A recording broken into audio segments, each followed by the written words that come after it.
at KEM. And yeah, I was always interested in surgery throughout my time early on in MBBS. And after graduating in 2022 from KEM, I came here to the US to pursue 2 years doing research in surgical oncology. I spent about 6 months in Chicago and then moved to Yale University in Connecticut, where I am in my current role. And I'm very happy to have matched at the University of Colorado and will be moving there next week in order to onboard for residency. Nice. Hi, everyone. My name is Anuya Natu. I'm also from the 2016 batch. So after graduating, I've been pursuing clinical research in hematology at Mayo Clinic in Rochester, and I've matched into internal medicine at Cook County Health in Chicago. So yeah, I'll be moving there next month too, and yeah, looking forward to answering a few questions today. So. Okay, hello everyone. I'm Haim Shah. I'm again from the 2016 batch. I was first I confused between surgery and medicine. Finally decided on internal medicine in during like the end of internship and mid internship, and then did my process very late. So I can I guess tell you the last minute tricks for this process. But I'm going to Western Reserve Health in Ohio in internal medicine program. Yes. Hi, my name is Shruti Tilak. I'm from the 2017 batch. I actually matched psychiatry at the University of Kansas Medical Center. I will be moving to Kansas City next month for that. I'm actually currently in Augusta University pursuing a fellowship. It's nice to meet everyone. Hi everyone, my name is Pratna Srivastava. I'm also from the 2017 batch. I matched into internal medicine at the University of Connecticut, and I'm currently in India, hoping to move out, I think, within the next 2 weeks if all goes well. And I hope this session is useful for everyone. Hi everyone, I'm Ash Bhatia. I'm from the 2018 batch, and I matched into interventional radiology and a prelim general surgery program, a prelim general surgery year at the University of Miami. I'm hoping to move sometime soon as the visa situation gets cleared up, and I'm happy to answer any questions you guys have. Hi everyone, I am Kea Ganatra, again from the 2018 batch. I matched obstetrics and gynecology at the University of Miami. Similarly, hoping to move to the US as soon as we get our visas approved. And any questions are welcome. Thank you so much everyone for introducing yourselves and accepting the invitation to join us in today's webinar. And I'm really thankful for all the help and all the support you all have given throughout these days. So without any further ado, the PPT is ready. I'll share the screen.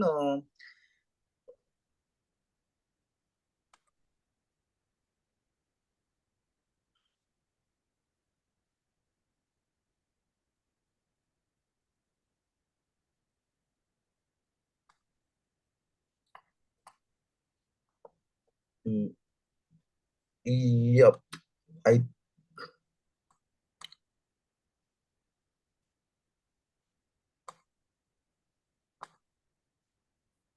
Yeah.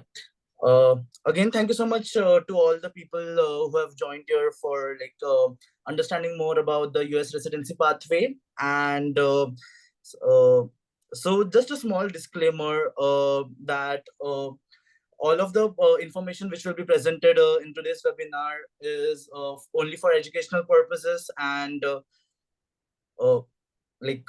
all the opinions and all the suggestions are from the speakers themselves, and not related to any of the institutions which we are or we will be affiliated to in the coming future. And at the same time, initially I had mentioned that this is more specifically for say GSMC students, so that we can have a more like casual conversation about how things also are like specific to our college, but any other general questions are also welcome. So let's start with it. To begin with, we'll have a quick overview about the process and how we'll be going through the uh, session. Is like we have divided the whole pathway or the whole process or journey into specific things which each of the years of students of each of the years of MBBS could focus on. But again, it's recommended to like stay on for the whole webinar so that you can get the maximum benefit out of this webinar. To begin with, I request Varun to start with the overview of the process. Sure. Thank you, Pauras. And again, huge thanks to you for organizing all of this content together in a relatively short span of time. And before starting, I'd just like to say a quick show of hands as to what is the distribution of the crowd that we have today. How many people do we have from first or second year of MBBS? If you can just raise your hands on Zoom, or you can do that on video. All right, I can see a couple. And do we have the rest from third and fourth year MBBS or as interns? Yeah, I think I saw a few more hands. All right, so I think then what we can do here is we can have a quick overview of some general terminology with the US residency process and what it's like to apply for the match. And just before that, what is some core differences in terms of the training as well as the lifestyle in the US and the Indian system to begin with. You can go to the next slide for us. Yeah, so to begin with, I think you all are aware that the duration of medical school training, that is the MBBS in India, is 5.5 years. So that comprises 4 years of 4.5 years of core learning time and 1 additional year of internship. It is slightly different in the United States, where the medical school duration, which should either confer the MD or a DO degree, that is the equivalent of the MBBS. That's a 4-year duration, and there is no compulsory internship after you complete medical school. All right. Most students out here, they do have to do a pre-med undergraduate degree before going into medical school, which is not the case, at least in the Indian system. Then once you complete medical school, you would go into residency, which is the same terminology that we would use in India that we call the MD or MS, would be called the residency in the US. In most cases, it's a 3-year duration in India. However, in the US, it could vary depending on what field you're applying to. For example, internal medicine or pediatrics would have a 3-year residency program identical to the Indian system, whereas others, such as general surgery, would be a 5-year program. And I think psychiatry was a 4-year program, and so it can vary from field to field. And then once you would complete residency, you have the option of going into a super specialization in India, which would either confer you with a DM or MCH degree. Over here, we would call the super specialization a clinical fellowship. Okay, so let's say I am interested in surgical oncology. After I complete my medical school, I would go into general surgery residency.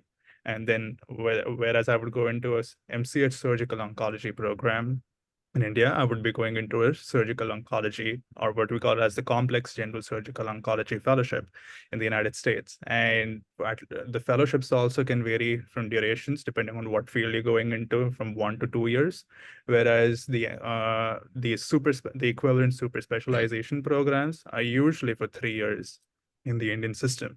So yeah, in summary, the training period would be slightly longer in the United States, in my opinion. But if you do add any years that you would require to complete any bonds or internship for that matter in the Indian system, it would roughly align to the similar number of years, to approximately 9 to 10 years, both ways.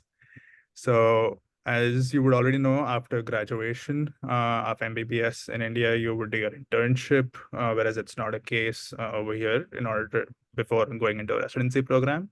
And also just what we would, again, two pieces of terminology, pending terminologies would be what we call as the match over here is going from medical school into residency is the equivalent of getting a residency seat or a spot in the Indian system.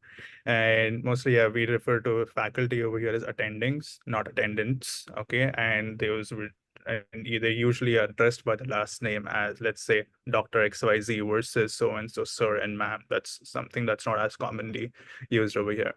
Pauras, you can go to the next slide. Yeah. I think this is just a representation of some of the top specialties that people from outside medical schools. Okay, so these are medical schools outside the US would go into, and like, and that's all of us basically. We are graduates from these schools, which would be called as international medical graduates. It's a term that you already hear very frequently moving forward into this process. And as you can see pulled up right here, we have the most common specialties that are applied to, which are internal medicine, family medicine, pediatrics, neurology, and pathology. And as we can go to the next slide, we can see that I think this translates very directly into the total number of positions available. And I won't go into each detail over here, but as you can see that with, let's say, emergency medicine, internal medicine, and even some of the specialties in the next slide, there are over 2,000 to 3,000 seats at least. Okay, whereas for some of the other special and pediatrics, of course, whereas for some of the other specialties, let's say for neurology, neurological surgery, and some further specialized fields, there would be right about a few hundred seats. Okay, and most of them are filled by US graduates, which would either be from the MD or the DO programs, and fewer so from international medical graduates, which do make these specialties more competitive to apply into. Okay, we can go to the next slide. So just in order to touch upon the basic scope of training and practice in the US, as mentioned earlier, residency is mandatory in order to practice in the US. So I think this is a very critical difference because let's say once you complete your MBBS with the internship in India, you are still eligible to independently practice as a general practitioner. And I think that's still that is something that is still continues to hold common. Whereas over here, you cannot practice independently right out of medical school. You have to go into residency. And then I think there are definitely some features which attract that would be attractive towards the US residency system in terms of the scope of technology that you would have available to yourself and the access that happens to it very early on in training. Like again, let's say for surgery, for example, we have a lot of early exposure to minimally invasive surgery, which would be done with laparoscopes or robots, which might not be as easily accessible when you're doing residency to begin with in India. Of course, those skills can be developed later on, but I think there is more early exposure to those. And let's say even within the endoscopies, which would be done routinely by a resident in medicine or even surgery for that matter. The structure of practice can be divided broadly into academic programs and community programs. And again, this would be analogous to the Indian system. Academic programs are those which have usually a tie-up with some sort of a university system, and they have their own medical school. So let's say KEM Hospital, we have our own affiliate medical school, which is say GS Medical College, but some other hospitals, like let's say Bombay Hospital, is not directly associated with a university or a medical school. So that would be the equivalent of a community program. All right. And I think the access to research is primarily at some of these higher volume academic centers. Other than that, yeah, the work culture, I would still say is not very different. You still have to work hard. You still have to put in the same number of hours. We can just quickly move over to the next slide. I believe, yeah, the work is definitely they're long, okay, but I still feel my opinion is that they are regulated. Okay, because you have a maximum work hour restriction for residency in the US, which would be capped at 80 hours a week. So you cannot work cumulatively more than 80 hours a week, but that still adds up to, let's say, around 10 hours a day, or approximately 12 hours a day, which is still a pretty long time, but you still, at least you would get to go back to your home or your apartment and sleep. All right. Other than that, I think there are some differences which I noticed early on, just in terms of the general lifestyle. I think it's a lot more independent in the US. You have to do a lot more things by yourself. Like, for example, I used to stay in the main boys hostel at KEM. Okay. And for the better part of 3 years, I would just give my laundry to Kaka downstairs and be like, hey, can you do this for me? And it would be very easily facilitated. Okay. And I could just get my food from the canteen or order or have a tiffin service. Okay. But I think those things changed drastically when I came here and I had to take care of a lot of those things myself. Okay, and other than that, yes, you would usually, more often than not, stay in apartments, and that may not directly be affiliated or associated with the health system or university you're staying at. Okay, in terms of income, the base starting salaries for residents would be from anywhere between $55,000 to $70,000 a year. But keep in mind that you would be spending approximately a third of these in taxes and insurance and whatsoever, and will be getting a fraction of that in hand. And even out of that, if you're planning well, you'll be able to save decently. And we just the last part of from the discussion for me would be to go over average physician compensations. Yeah, so it's variable across the board. Okay, some specialties like plastic surgery or orthopedics would be billing upwards of $500,000 a year, whereas pediatrics, family medicine, infectious diseases would start off at about $250,000 a year. But these are just very average numbers, okay? And the structures can drastically vary depending on how many years of experience you have under your belt and what sort of tie-ups you have, depending on the hospital that you would be affiliated with once you take your first job out of residency. So don't go with these numbers very hard, but yeah, that's just a general overview of what I believe, yeah, residency training as well as staying in the US would look like. And I can hand it over to the next speaker to describe the timeline for the application process.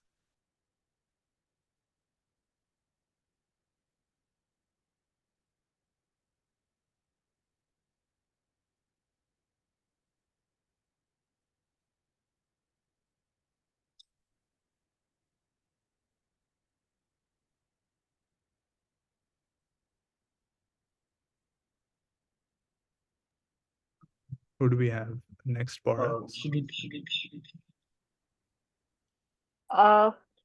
Yeah, I can take over.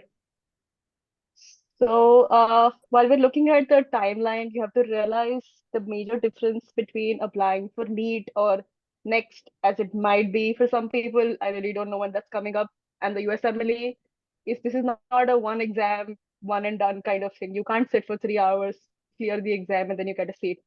Multiple step process, a lot of things to be done. No fixed order necessarily. Some things have to be obviously done before the other, but it's a long process. So can you go ahead?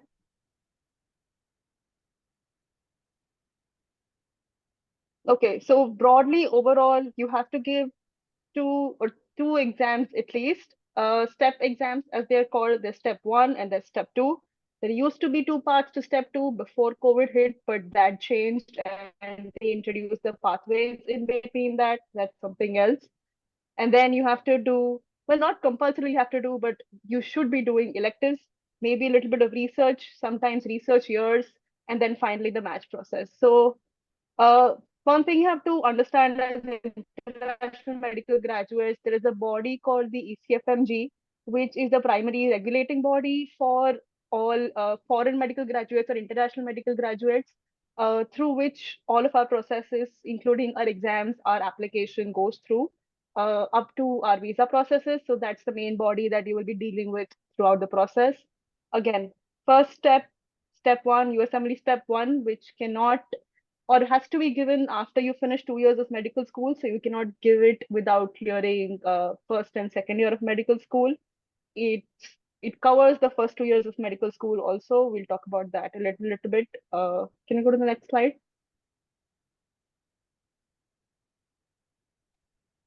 Yeah, like I said, 2 years of medical school and then electives, or what they call as US clinical experience or USCE. They can be in multiple forms. This is essentially you getting experience in the US, understanding what the US healthcare system is like, and them seeing if you can adapt to or work in the US healthcare system. Then there is USMLE step 2 and pathways, which is the replacement for the second half of USMLE step 2, along with an OET or an English communication based test, which is again is compulsory to be given to get what is called ECFMG certification, which essentially tells the US school system that you are eligible for working there, or you have the credentials for working there. Once you have done that, once you have hopefully gotten your degree, you will go through the match process, which starts in September. You start applying in September. You give a bunch of interviews through October up till January, maybe February, and then match results come out in March. March every year is what they call match day or match week. That is when you find out whether you have gotten a seat in any of the residency programs, and you join by 1st of July most of the times on the same year.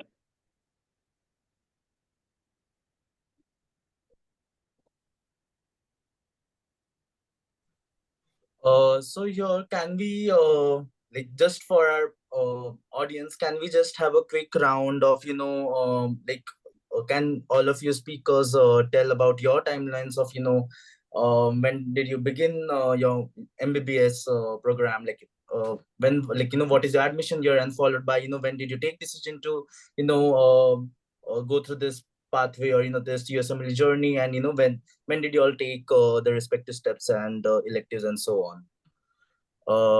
Kia, would you like to go first as you're speaking? Yeah, I can start. So I made the decision to give USMLE pretty early on. I started preparing at the start of my second year.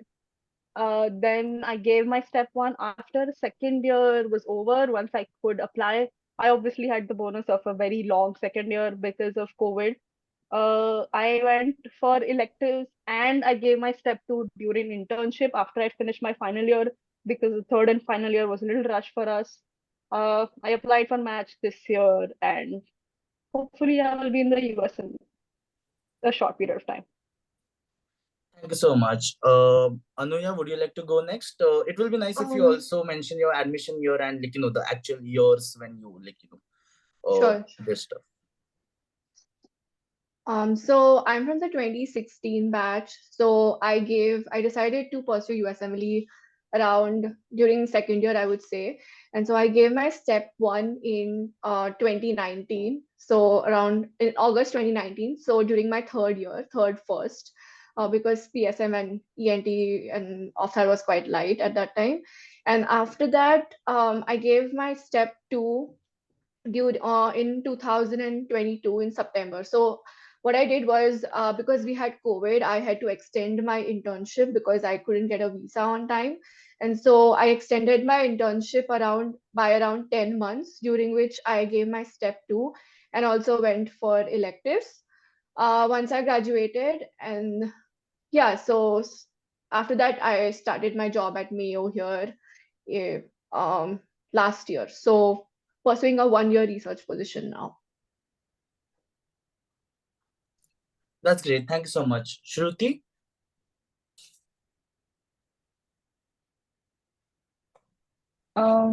Yeah, I kind of I'm not the model person with regards to like steps, because I had to take step 2 at the tail end of like sub-I.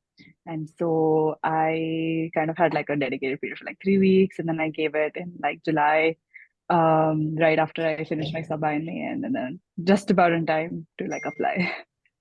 Yeah. Could you also tell a little bit more on the so Shruti is from 2017 batch. So could you please tell about when did you decide, and your step 1 and stuff? I kind of decided that I wanted to do USMLE in like 2019. And so I kind of started studying for step one, things like that. I didn't have an idea that I wanted to do psychiatry until 2020, which was my third minor year.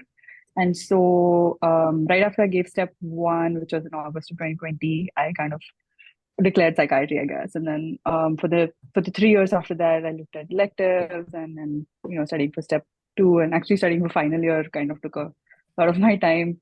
COVID also did not help with any of that. But then yeah, that's sort of my general timeline.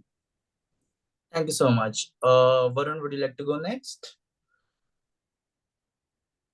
Sure. So I'm from the 2016 batch, and I gave my USMLE step one in 2019. At the time, I thought that I would just be going to the US, if at all, to pursue a fellowship after residency in India, because everyone whom I asked whether matching into general surgery in the US would be possible said no.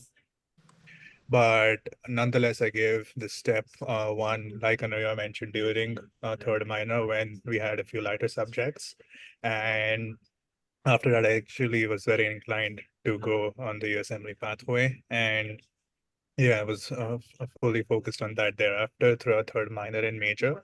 And then finally, during my internship towards the tail end of that, I would say around, May of 2022. That was right when I was finishing up internship, is when I gave my step two exam. And then after graduating, I came to the US in July 2022 to begin a 2-year research fellowship position. And I'm just culminating that now. That's wonderful. Thank you so much. Ansh, would you like to go next? Sure. So I walked into KEM knowing that I wanted to do USMLE, and so my timeline is actually very similar to KR's because we are kind of preparing together. And I gave my step one at the end of COVID, in the start of our third year when COVID ended, at least the first wave ended.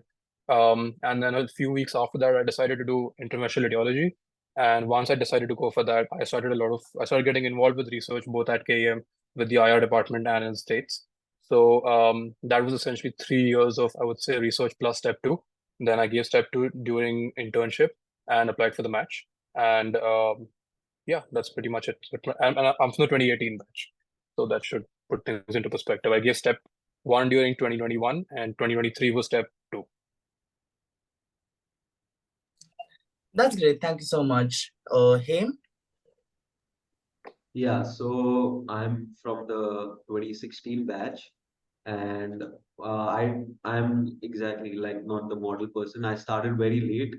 So 2016, my internship started in 2021, and I decided in like October of 2021 during my like after internship had started to shift to USM, like go for USMLE. So for the longest period, I was confused between surgery and medicine, what to go for. So nonetheless, I just gave my step one, like in February of 2022, mid internship. Then I finished my step. Then I went for electives, like November, December, Jan, Feb, or something, of 2022/3. Then gave my step two in July 2023, like 2 months before the match, and uh, got ECMG certified and applied for match in 23. So like not very ideal timeline, but like I feel it's very last minute everything, and I still think that's possible for most parts. So whoever is like probably in the internship here and planning on giving their like going for the math cycle next year or something, or in final year, it's still like it's possible to start during internship and go for the match. Also, like realized between surgery and medicine, like 1 2 months after my surgery rotation here in KEM, that I don't want to do surgery. So again, like I feel you can be flexible on like options. Like there's so many people here on psychiatry, OBGYN, doing a lot of things. But just that thought of going to the US and shifting gears, that matters, and then you can probably figure out everything on the way. So yeah. That sounds great. Thank you so much. Pratna, would you want to take over for for telling your timeline? I'm also from the 2017 batch, and I decided, I would say reasonably late. It was, I think, in my final year, sometime in the middle of my final year when I finalized USMLE. So I think the first thing that I did was work on applying for electives. So I could line everything up perfectly during my internship and apply immediately after internship. So once internship started, I studied for step one, finished step one, and headed to the US for electives. Did 2.5 months of electives, got back, started studying for step two, and I finished step two in August of last year and applied immediately. So, I mean, I think I just want to sort of wrap up the timeline aspect. A lot of this is likely overwhelming for a lot of first year, second year MBBS students.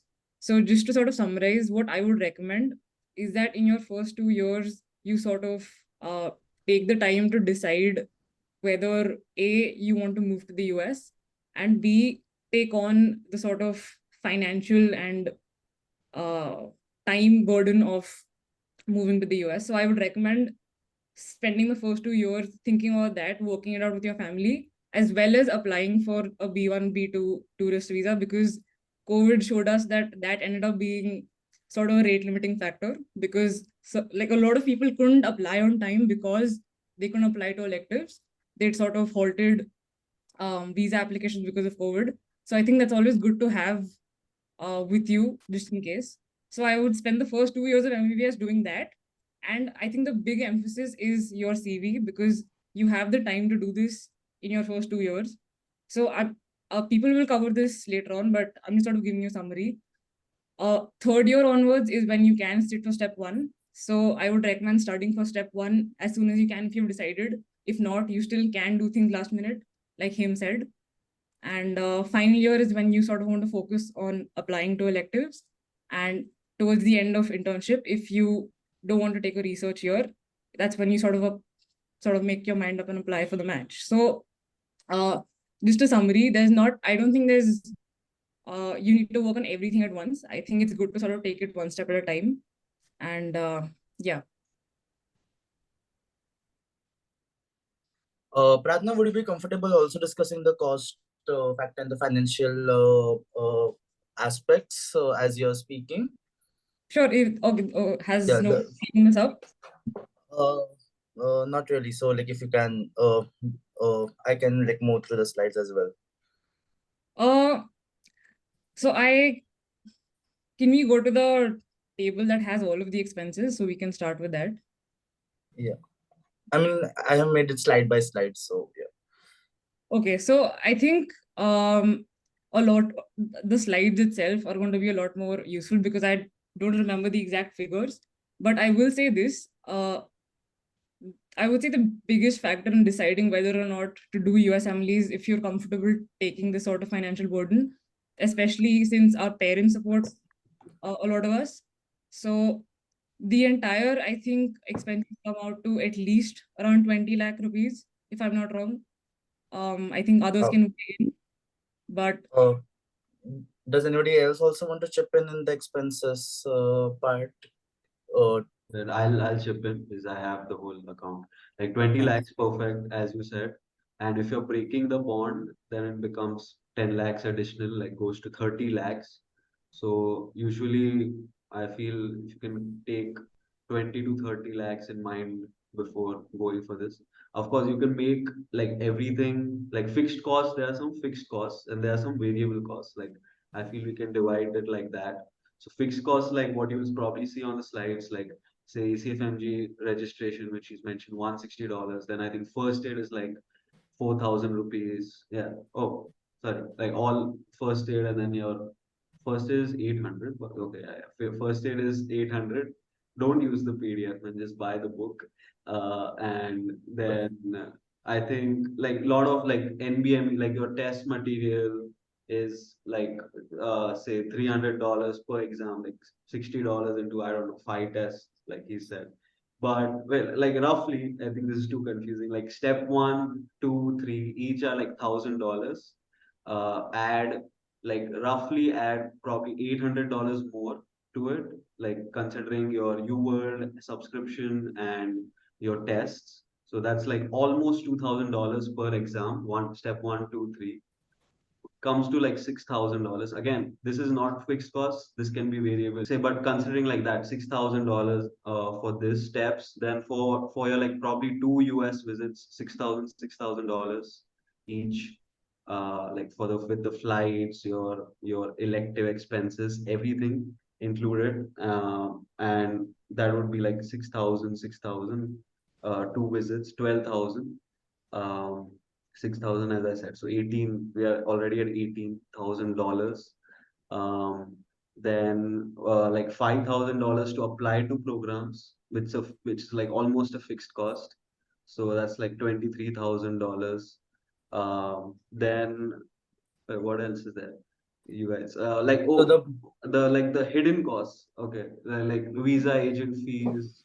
Probably if your consulate is in Chennai, whatever, Hyderabad, traveling to Chennai, traveling to Hyderabad, sort of the hidden fees. Then some hidden fees in if you get like a in-person interview during your math cycle. Usually now it's online, but if you get an in-person interview, it's more costly. Some things like that. But in total, again, 20 lakhs to 30 lakhs. Fixed costs are your exam fees and everything. Other things like elective fees, you can get free electives. You can get free observerships as well. Look out for those. You can get people who can, like doctors who can take you in their house, like especially Indian doctors, and they'll like totally, I don't know, like you don't have to pay rent, they don't have to pay for food there. So I got lucky in that aspect, but I feel again that becomes a variable cost. So it's all up to you at the end of the day, I would say. But still, like fixed costs do amount to at least like 15 lakhs from what like I've maintained one. I can send some PDF or something after this group, like after this meeting, and then like exactly all the costs that I've had till date, and y'all can check the fixed ones and the variable ones. But at least 15 lakhs, even if you do all the cost cutting everything, at least starts with goes for 15 lakhs. Um, so yeah, others you guys can give your own perspective as well.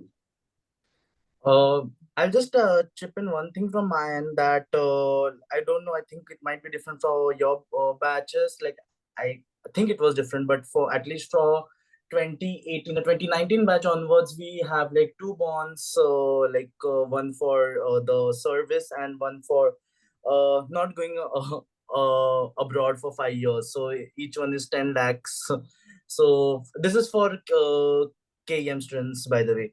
So that totals to 20 lakhs by itself. And I'll also share, like, these are the latest numbers what I found, and most of them are approximates, more on the higher side, just plan better, which I used for my calculation like very recently.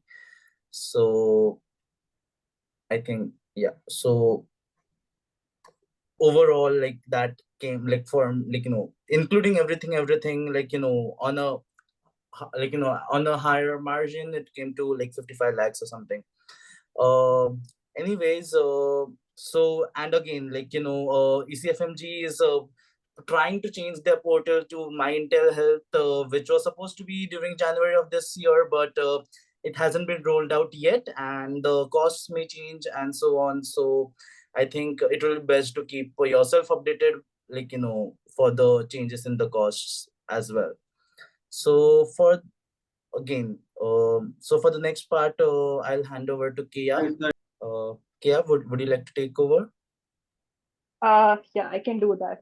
Okay, so as I was saying before, step one, step two, these are two online multiple choice based exams that you can give out of India.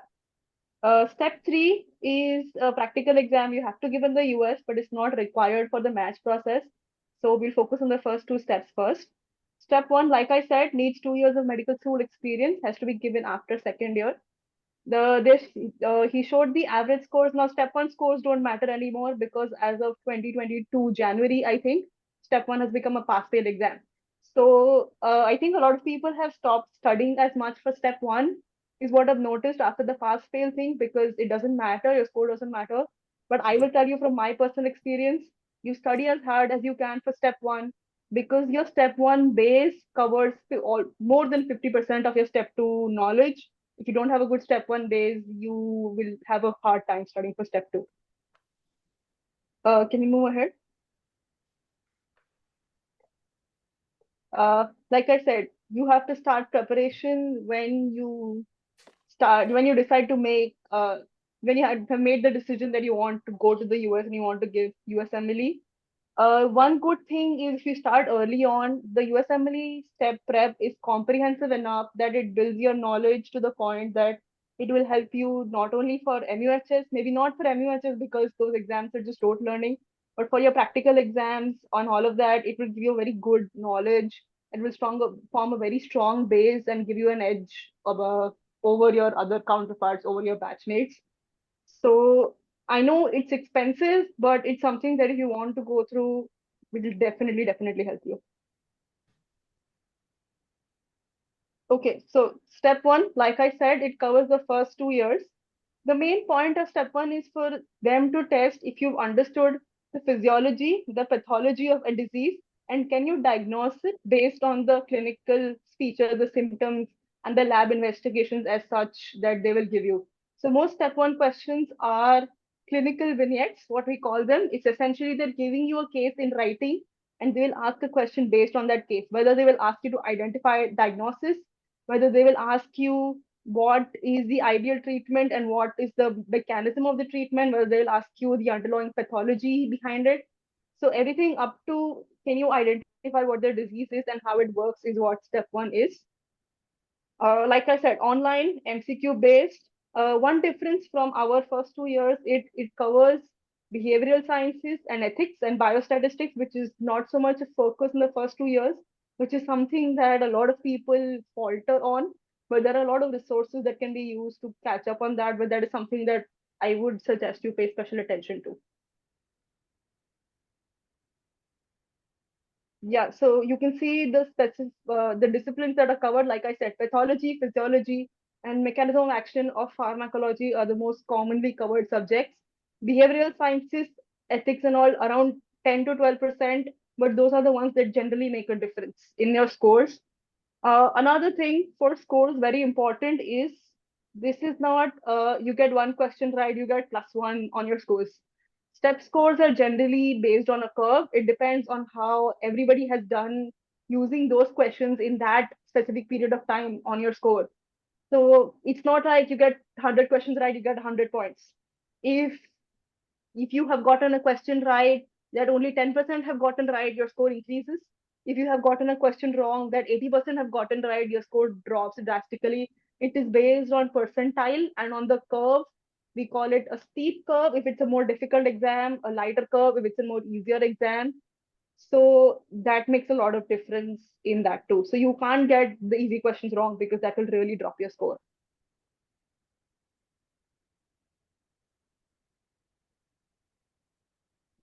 These are tabular forms. You can find this online and you can go through this. Okay, like I said, most of them are clinical vignettes. Sometimes they give you images, histopath images, they can give you radiology images, they can give you tables. There are a lot of what they call abstract-based questions also, where they give you research type studies or abstracts, and you have to be able to interpret that knowledge, use your biostatistics information to be able to answer the questions that they give you. Coming to the main exam, this is an 8-hour exam, so it is also as much your endurance and your patience as your knowledge is. This has 7 blocks total. 7 blocks total, 1 hour each. So that's 7 hours worth of exam.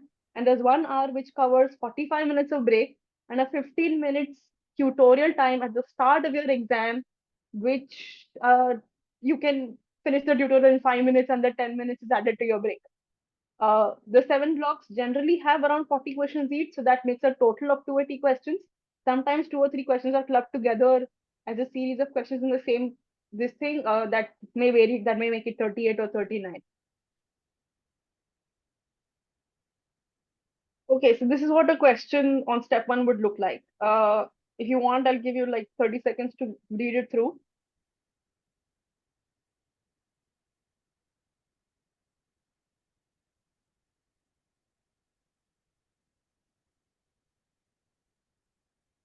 Okay, so this question, you can see they will give you the demographics of the patient. They will give you her symptoms, her vitals.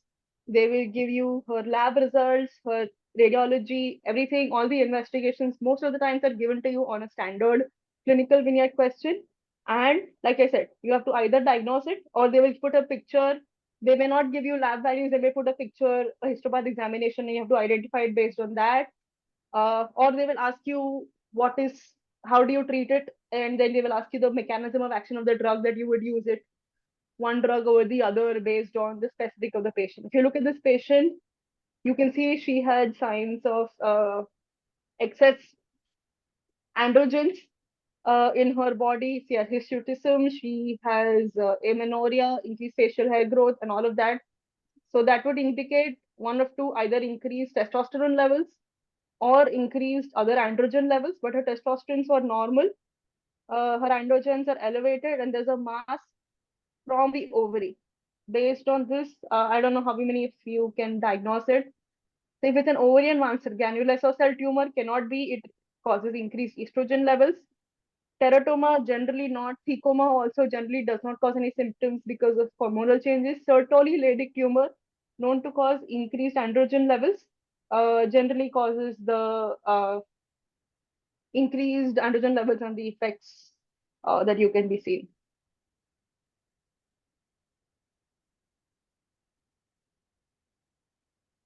I think, Ansh, can you take over for the resources part of it? Yeah. So Kay has already covered the exam beautifully in terms of what it actually entails. So now looking at what all you need to do to prepare for the exam. Now, ideally, one good thing would be that if you have decided on USMLE early on and you're preparing in your first and second year, parallelly to your like college syllabus, that's great. Nothing like it because there's a significant amount of overlap and a lot of those things can translate. The second thing is the way USMLE's exams questions are, the way the K I just showed it to you. It's a little bit more clinically oriented, so you're not gonna have your typical neat style of questions where you have like one simple fact which you remember and answer. You're gonna have to like clinically correlate what you have read and what a patient scenario might look like.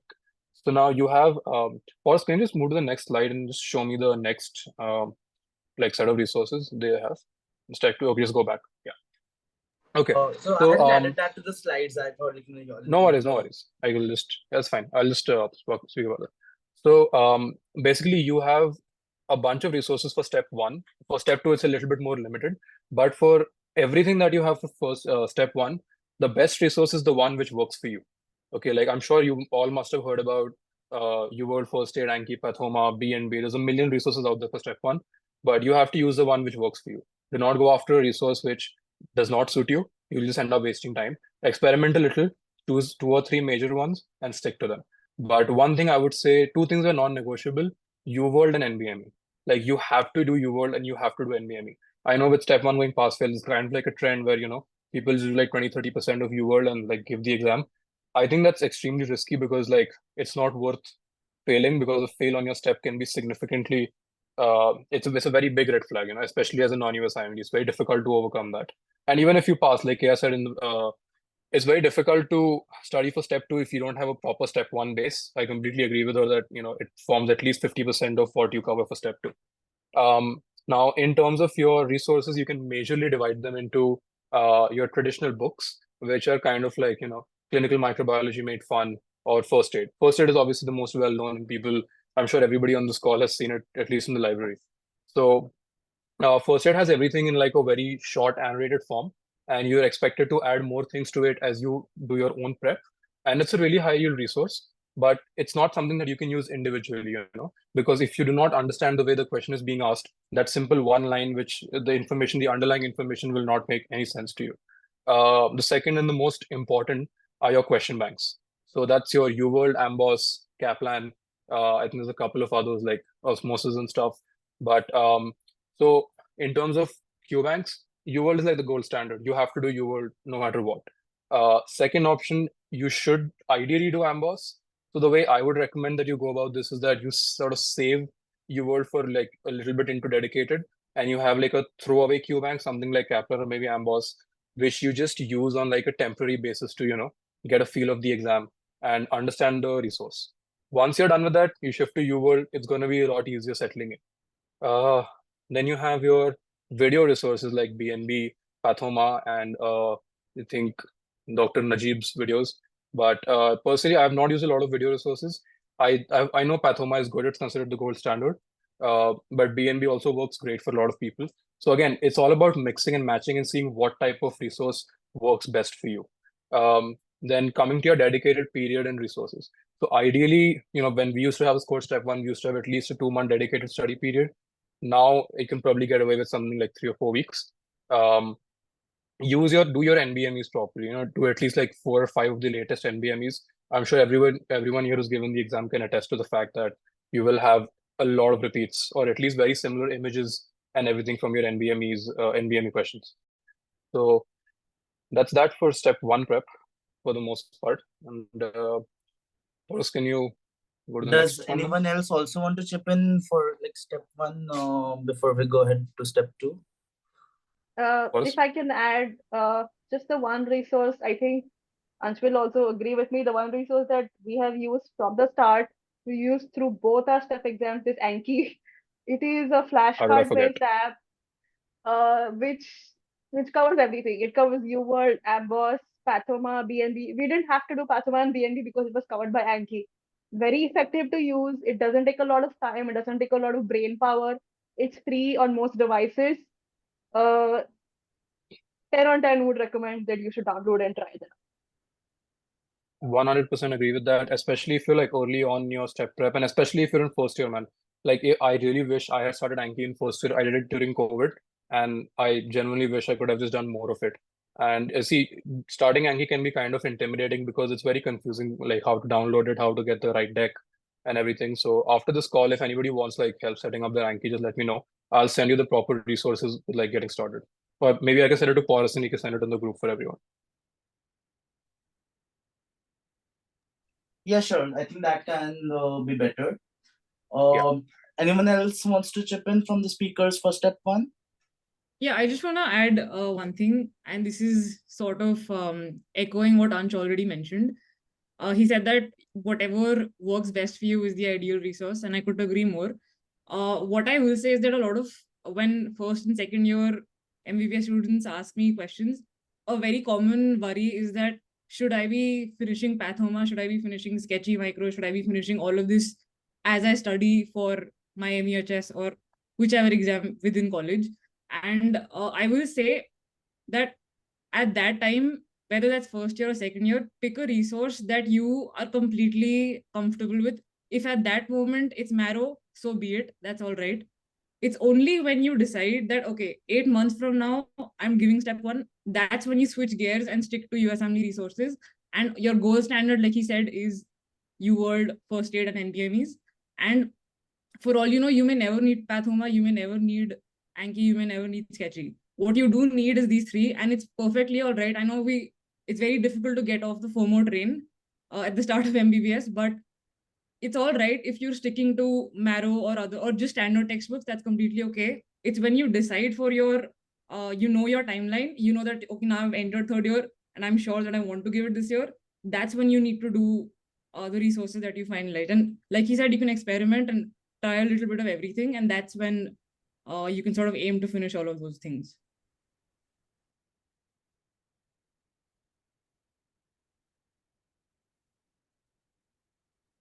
Okay. So, yeah, do you want to go over step 2 as like a exam, or should I just like dive into the preparation part of it? Either Yeah, way. it's just a couple of minutes. Step 2, like I said, step 2 covers everything. It covers majorly the paraclinical subjects. Step 2 is essentially step 1 plus management. So you've reached the diagnosis stage after step 1, and step 2 is what will be your next steps? How will you diagnose it? what will be your investigative steps, what will be your management steps, what takes priority over the other. Similar to step one, again, it's an online MCQ based test. It will have images of radiology investigations. It will ask you what has to be done next, what is better than the other, what drug interactions will happen, what drug would you choose or eliminate based on what the patient is already taking. Can you go ahead? Again, it covers the main clinical subjects in this more than the other one. Like you can see, medicine, surgery, peds, and obs are the four main subjects that it covers, and a little bit of everything else.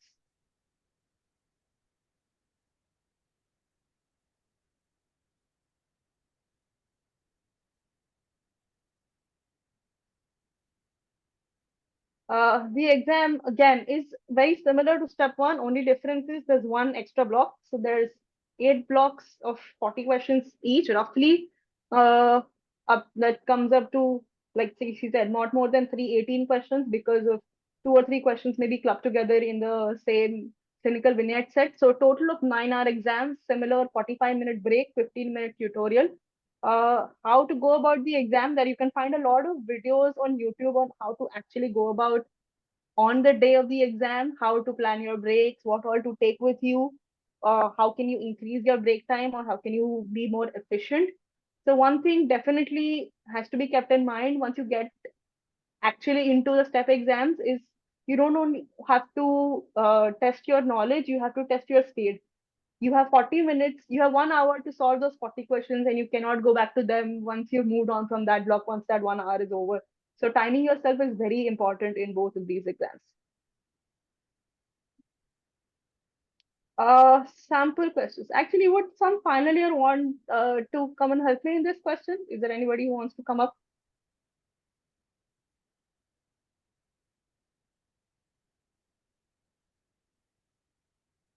No? Okay. That's fine. Okay, if you have read the question, you can see they've given again history, physical examination, vitals, lab values, leukocyte count. If you can see the question, this is a very classic case of what you would clinically suspect to be, or your first diagnosis, first probable diagnosis would be appendicitis. So what would you do in this? They are asking you, what is your next step? How would you diagnose it?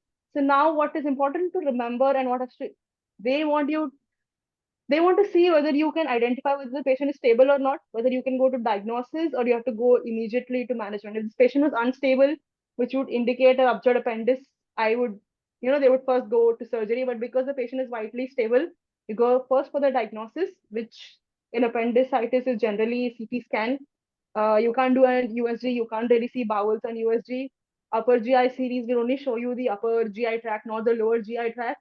Technicians can generally take a while. CT is the quickest way to diagnose appendicitis, most commonly used way. And if then it's positive on CT, then you go in for surgery.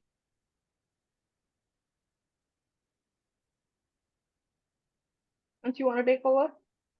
Yeah. So for most people, I think I've only seen one. So just talking about the timing real quick for step two, most people I have seen are like giving it an internship or post-internship during, say, a research year, or like just before you start applying. I just know of one person till date who's given it, say 20 or 30 days before MUHS, which is a very ballsy move, but it worked out very well for him. But yeah, I would recommend sort of holding it off until internship, because you want to give it with a clear head, and like, no, you do not want to risk your final year for that. Now, in terms of the resources to prepare for step two, it's really a lot more narrow compared to step one in terms of resources, because there are only few good resources which you can use. UWorld, Amboss, very rarely video series like, say, BNB and MBMEs, because frankly, what had happened is that this kind of this gap in the test prep industry. Essentially, they were all hyper-focused on step one, because step one used to be the most important score to determine where your residency would be. But once it went pass-fail, except for UWorld, there was no other major player in the game. And Amboss is kind of caught up, but other than that, not really. And even the NVMEs that you have for step two are like only 15 NVMEs, and for step one, there are like 31, 32 or something. So yeah, you have to do your UWorld, you have to do it well. You have to do your, I would recommend doing Amboss. I think it was super helpful. But again, if Amboss works for you, great. Some people can find it a little too abstract, but that's also, completely up to you. I would recommend that you should do it and just do your NBMEs. Step 2 prep is very straightforward.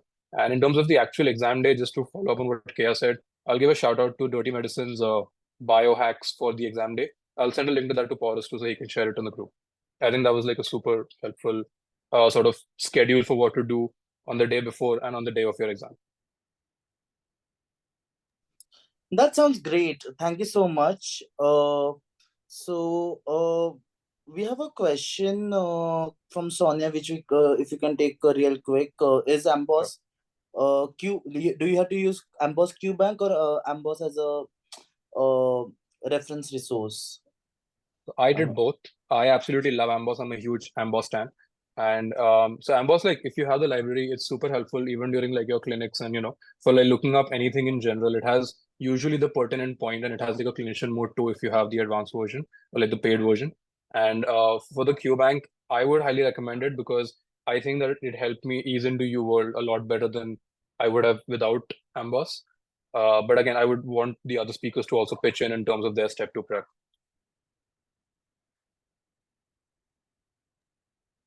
Yeah, definitely. I think the advantage of Amboss is if you are worried about a particular subject or particular topic, they have a very concise, what they call card on that topic, which covers the major points, a lot of it in tabular and diagrammatic forms, which makes it easier to remember.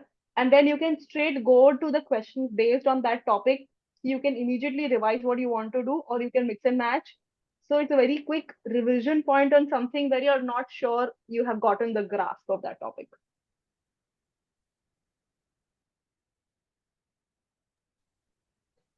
Anyone else from the panelists would like to chip in as well? I think one point was when I was preparing for step 2, I didn't use Anki for all the systems, but usually if I was weak in a particular system, I used one particular deck called Zanki. It's TZANKI. I think it's a combination of both UWorld and Amboss. So I think that was really helpful. And again, as they mentioned, Amboss library is pretty useful, especially if you have doubts in a particular system. Now, it's impossible to read everything because it's a lot of information given in Amboss. But if you can restrict yourself to things you have a doubt in, it works really great, the Amboss library.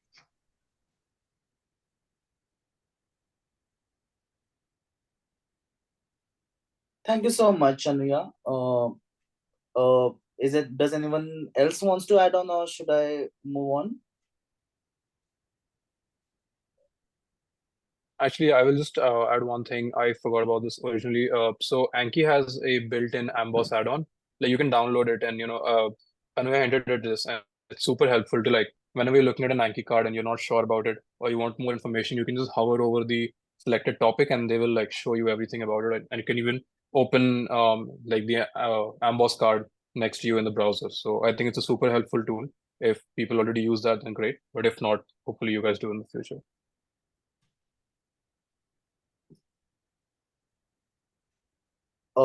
Thank you so much. Ansh, could you just cover step 3 overview to get to finish Sure. off this? Yeah, so step 3 is essentially the main difference between step 3 and the other 2 steps is that step 3 is in 2 days. The first day is basically very similar to your step 1 and step 2. You have like 9 blocks of your standard questions, which we showed you earlier. And then the second day is basically CCS. Those are like clinical cases in which they will give you a scenario and you have to like type in what investigations you want to order, what procedures will you do. It's like a very different ball game from the other 2 exams that second day, and you get 1 day of break in between. So the good thing is that the step 3 scores don't really matter, but it's definitely you don't want to get a bad score, because if you've gotten great scores in step 2, then it's good to have a good step 3 as well. Or alternatively, if you've had a relatively less than stellar step 2, a good step 3 can make up for it up to a certain extent. And the major advantage of giving step 3 is that it allows you to be eligible for an H-1B visa. And I don't know if we're covering visas during this webinar later on, but having an H-1B is a significant advantage over a J-1 visa, because there's no return to home country requirement. There's unlimited entry and exit from the US. You're not stuck with like restamping every time you leave the country. And and it also counts for it's a dual intent visa in H1B. So it counts for the years that you're spending in residency count towards your line in the queue, So if your long-term goal is to get a US citizenship, having an H1B really expedites that. That's pretty much that's it for step 3. Thank And you you so need your much. That final was diploma. You need your final diploma and ECFMU certification before you can give step 3. Thank you so much. That was quite insightful, and I really believe that the discussion over the steps will really help our students, including myself, as in preparing for the steps. So thank you so much for everything. So as we move on to the further discussion, which might be more useful for fourth year students and interns, is your electives, and that's what we had most of the questions about. So Haim and Kea, can you take over, please? Yeah, sure. So wait, yeah, okay. So electives, okay, fine. This main thing I would like to first, like, I saw some doubts on the group, so I'll just address them before I think we start with this. So about the electives, which came in before 8 o'clock. So first thing was like, which is better, hands-on or observership? I think like for medicine, surgery, and I think even pediatrics, hands-on is much more better than doing observership. And for like other things, like psychiatry, you can still do. I think Shruti will tell you all more, but I think for psychiatry, doing an observership is totally fine, and like over probably hands-on, like fine or equal to than a hands-on elective. Then that was one doubt. Another doubt was like how many is minimum number of electives you need to do. So minimum is 3. Uh, so that is like 3 months of electives, like one each month. Basically, like getting 3 letters of recommendation from US is very important, and having like doing a 1 month elective uh, like gives you also a lot to speak about the US system during your interviews. Um, so that's the second doubt. Then the third doubt was like about uh, about this what was it that where how do you find it, and I think that is covered in the slides. I think everything else will be covered, but this was something I wanted to address first on. Now types of electives, first is like sub-Is, which is very hands-on, like you are actually an intern in the department. Second is that's like the best kind of electives, sub-Is. Then second is like your clinical clerkship or electives, which is like you're, I mean, you are still doing all the work, but you're not like doing, I mean, you're not the intern per se, but you're still like handling most of the work. It's almost as good as a sub-I. The third type is like an externship. Um, I think I have no idea about that. But then there are like observerships. Observerships is something you do after you graduate. Uh, Again, like if you can find a sub-I, nothing better than that. Then next slide, Paul. Okay, university based, I feel, is the best kind of electives uh, to get. But having said that, like I feel out of your 3 electives, if you can have just one university based elective out of 3, that should work also. So the other 2 can be just like a clinic or outpatient based electives as well. Okay, VSLO. I think we are still not. Still don't have VSLO, right? Wait, Kia, you can, I think, take up, and because you know the US thing about VSLO, what's the thing right now situation? Yeah, no, I don't think we have VSLO last time I checked. I mean, we did start the application, but then COVID hit and then they stopped taking in new applications and then the process just got delayed.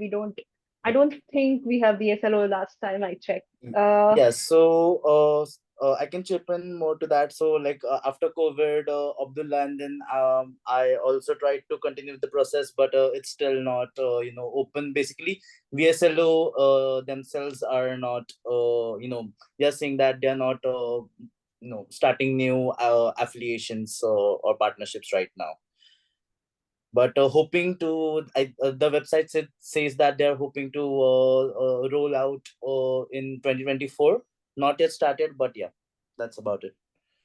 So what is VSLO? VSLO is essentially a central organization through which a lot of universities give out electives and a lot of students apply for electives. A lot of universities do not give electives outside of VSLO, so it's very helpful to have. And we really tried to. So Abdullah, that Pauras was talking about, is my batchmate. We really tried to get into it so that we could get more electives, but unfortunately that could not happen. But that does not mean you can't get electives outside of it. You definitely can. It would have been just easier with VSLO. I also want to quickly chip in here that having VSLO does not automatically mean that you will get electives. It is just a portal for applying. A lot of the universities listed on VSLO also do not take foreign grads, and in general, it's not some place where like you might not get a response for months. So even once VSLO does come in, hopefully at some point in the next year, do not rely on that exclusively. You need to keep these tried and tested electives, in your pocket.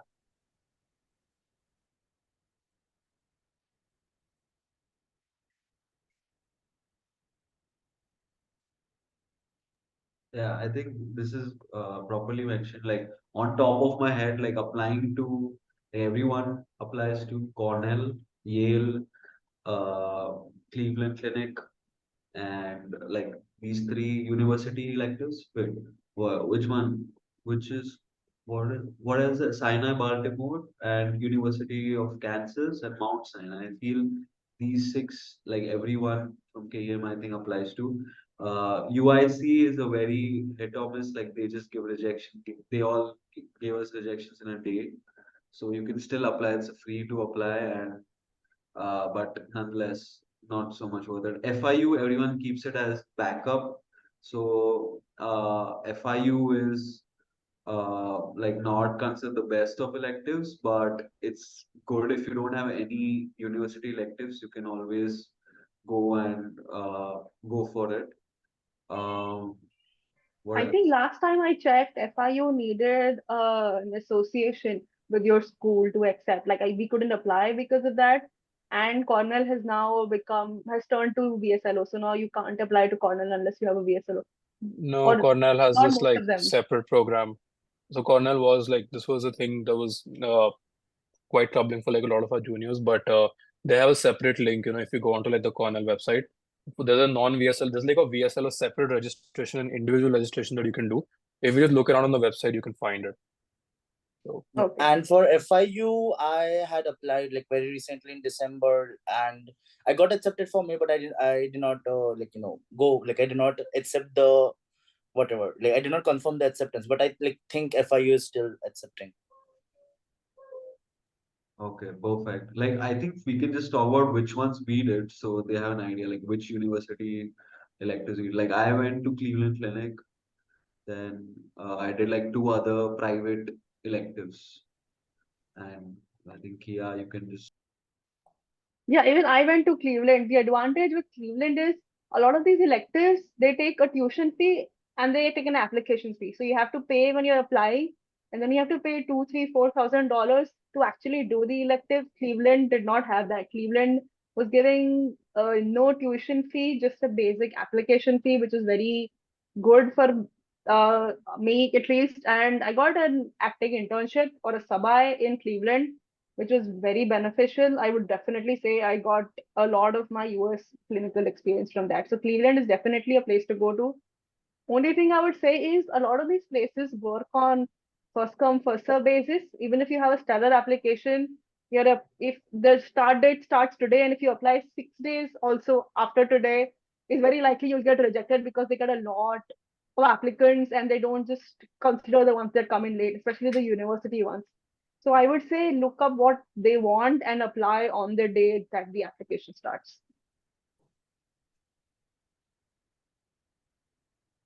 Yeah, also like I would say like this 12-month period, like if you are in that place, in situation to apply, because like there are two of them, the University of Kansas and Sinai Baltimore, which are full for the next 1.5 year, if even if you email now. So only like these are the two which are free, I think $0 electives. So if you can and you're in very early stages and still deciding or whatever, like just apply and keep for it's free to apply to Sinai Baltimore and University of Kansas for your electives. Also, there's a free one, another free one called because someone asked in the group about free ones. So there is the Hopkins one, which is a research elective and it is free.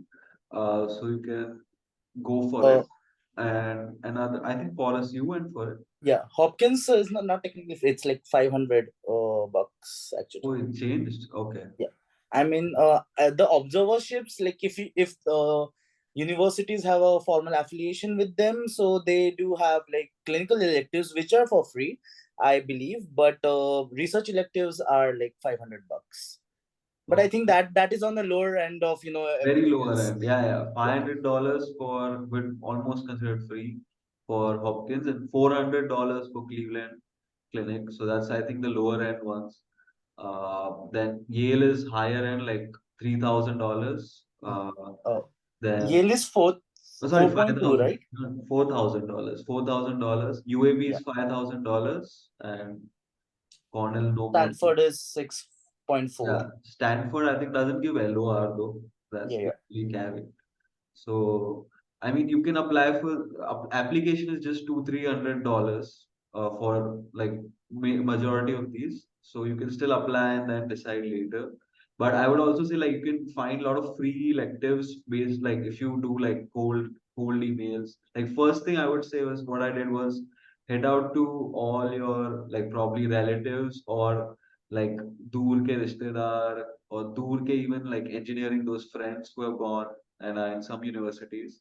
So reach out to these like immediate people and find out if they know some doctor personally, like have very good relationship who can take you in for electives. Like that was one of my electives I got from very dur ka rishtedar for like totally free first of all, and it was like amazing elective, like very personalized and like a lot of learning in that.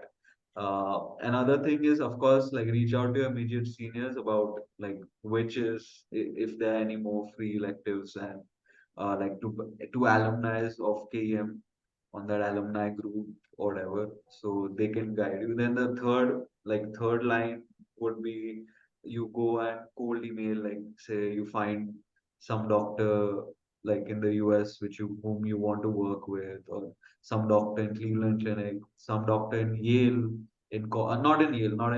They'll ban you if you email someone in Yale, but someone in Cleveland Clinic or something wherever you applied to. If you can just email showing a lot of interest to multiple doctors, because out of maybe like 15 emails, one person will reply. So, and then they can push your application, or at least if not your application, they'll help you during your match also. So it's just a way to network in the long run. So at least wherever you applied to, I feel third line should be like you focus and uh, target those places that they can nudge for you, they can like vouch for you. Uh, so, and fourth line is of course like cold emailing randomly to, I don't know, whoever you can find to give you some electives. And yeah, documents, Kia, if you can go for that. I just wanted to quickly chip in about like finding electives before Kaya started that. A couple of other options which I think are a little unusual. One is that I know of this friend in Ames Delhi. So Ames Delhi has a tie-up with Johns Hopkins, I think, for that research elective.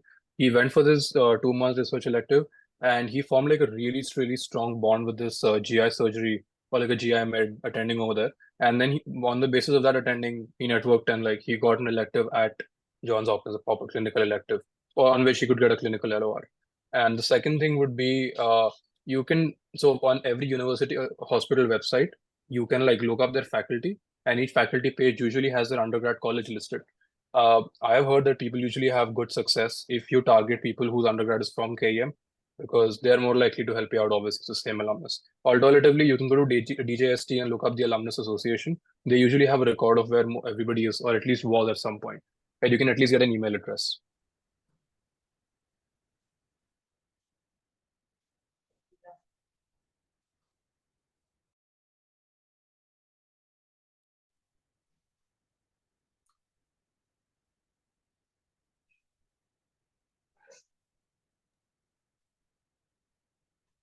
Yeah, so application documents, I think there are few applications plus minus one or two documents which I think everybody needs. You need to fill in their application form. Like I said, you go on their websites, they have very specific plans. Like if you want an elective for April, they will say the application starts in say November or October. You need to look at those deadlines. Most websites have a very detailed this thing about what you need to give to them. Most of them require a USMLE score, step one score, a TOEFL score, a good CV in a proper format, generally needed. Application form plus minus. Some of them require transcripts, some of them require a dean's letter, which, by the way, our UG office is very, very good, very helpful in all of this. They're very fast. They'll give you all of the documents that you need in a couple of days' time. Uh, they do charge about, I think, 1,000 rupees per document, but otherwise very effective, which I think a lot of other colleges don't have. Again, similarly, transcripts, dean's letter, good standing, you'll find all of that. Application form, some of them require background checks, like police background checks. You can go to your local police station and get that done, which are generally work. In Mumbai, at least they are applicable for like 6 months of time. Uh, HIPAA and OSHA, some of them require, some of them don't. These, like half of them do, half of them don't. Insurance documents you don't generally need for application. You need it after you've been accepted. You have to give them insurance documents, and they give you like this much of premium, this much of coverage is what we require for you to come in. Immunization titers, a few of them require whether you've been, they were basic immunizations, MMR. Some of them require Hep B. When was the last time you took your Tdap? Flu vaccine, COVID shots. You need to give all of those proofs to them, or you can just do your titers and send them positive titers, and that should be enough.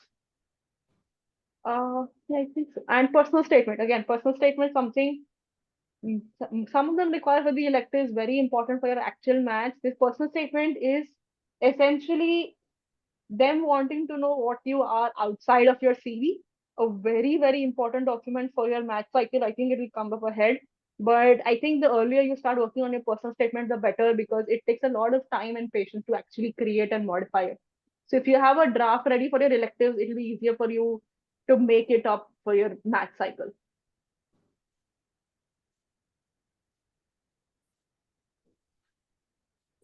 Haim, you want to take this? Yeah, sure. So like, of course, this is we're talking during elective is like बहुत बात का part है. So what you have to do is like, of course, be professional and also mainly like try to present like one case you've seen every week or so. Then also like you have to send here we are not used to sending thank you and all that after each encounter, like each important encounter. So like say thank you, send thank you emails for some important topic they were taught or something, so that you're in touch with them over email. So start your like emailing with your mentors, especially just asking some doubts, which could be like basic also, to get that emailing started, so that you can reach out to them during when you're asking for letter of recommendation also. That's it. And also, oh, by the way, do like case reports during your electives. Easiest way to do research, like get some research on your CV is do like one or two case reports during your electives and ask the residents how to do it if you don't know how to. You can move to the next one, Pauras. I think I would add, before we move on, one Yeah. thing that really helped me during my Sabha in Cleveland. So I was right out of final year. I had not started my internship. So I had zero clinical experience because we don't get any clinical experience in the US. One thing that really helped me is that on a weekly basis, they generally assign you answerable to on a weekly basis. Go to that person and go to your chief resident and ask for a feedback. That way, you know where you need to work on. You will get better with that. They know how much progress you've made, and that really shines out if they write that in the LOR, because they're going to be very bad to start with because we have no US experience. But if they can show the growth that you made in a mere 4 weeks, that will really shine out on the LOR. Just to add on to that, what Kaya said, the most important thing is, see, a lack of knowledge is one thing, that can always be made up for, but being unteachable or having a shitty attitude or like being unwilling to improve, that is what like will kill your elective or LLOR. You just like, you have to show up with a positive attitude day in, day out, no matter how terribly things go. You have to like just keep showing up with a positive attitude. It's the most important thing, probably.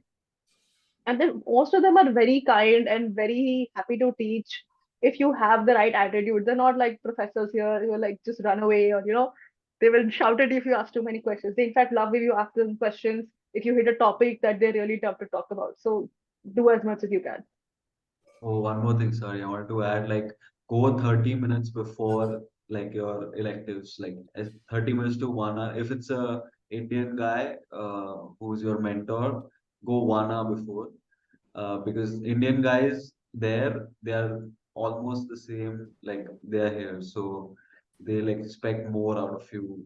And even if it's like Gora, whoever, just go like at least half an hour before you start your like pre-rounding or whatever to show intent. Oh, and one case presentation. Most of them ask for it. Some of them don't ask for it. It's better if you volunteer. You ask your chief resident or your responsible attending, can you do a case presentation in your final week? What topic do you think they should cover? They generally give you time during rounds to present it, and it really helps when you do such a thing. Anything, it just has to be a 15-20 minute presentation on any topic that you like, or a interesting case that you saw which really stood out to you. It would make a lot of difference.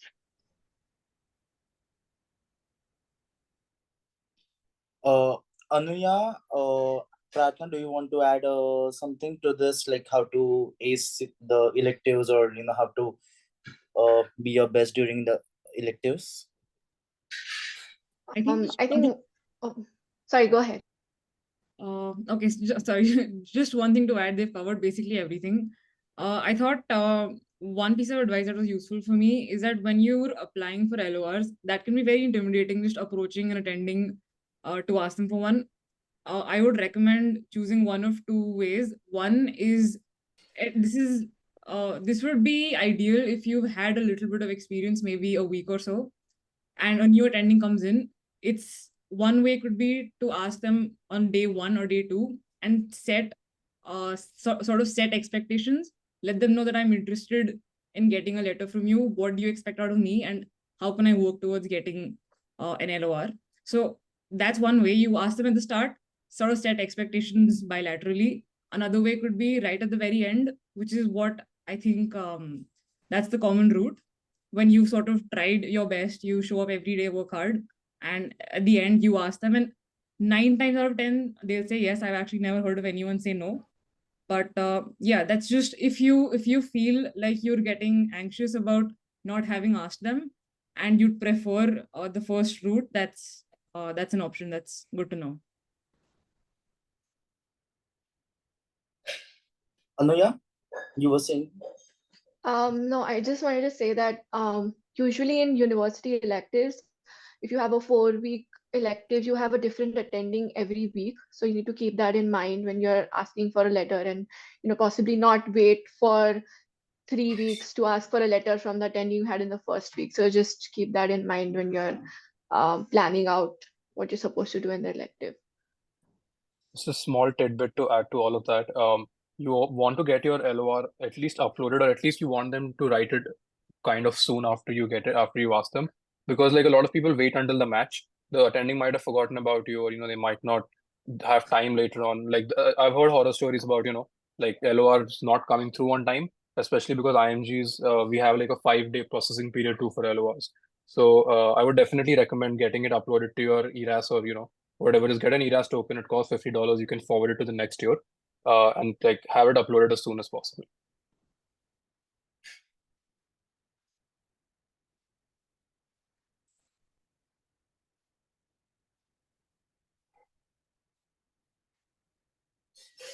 Okay, so for the next part, a little change of order because some of our panelists are in the middle of their workday.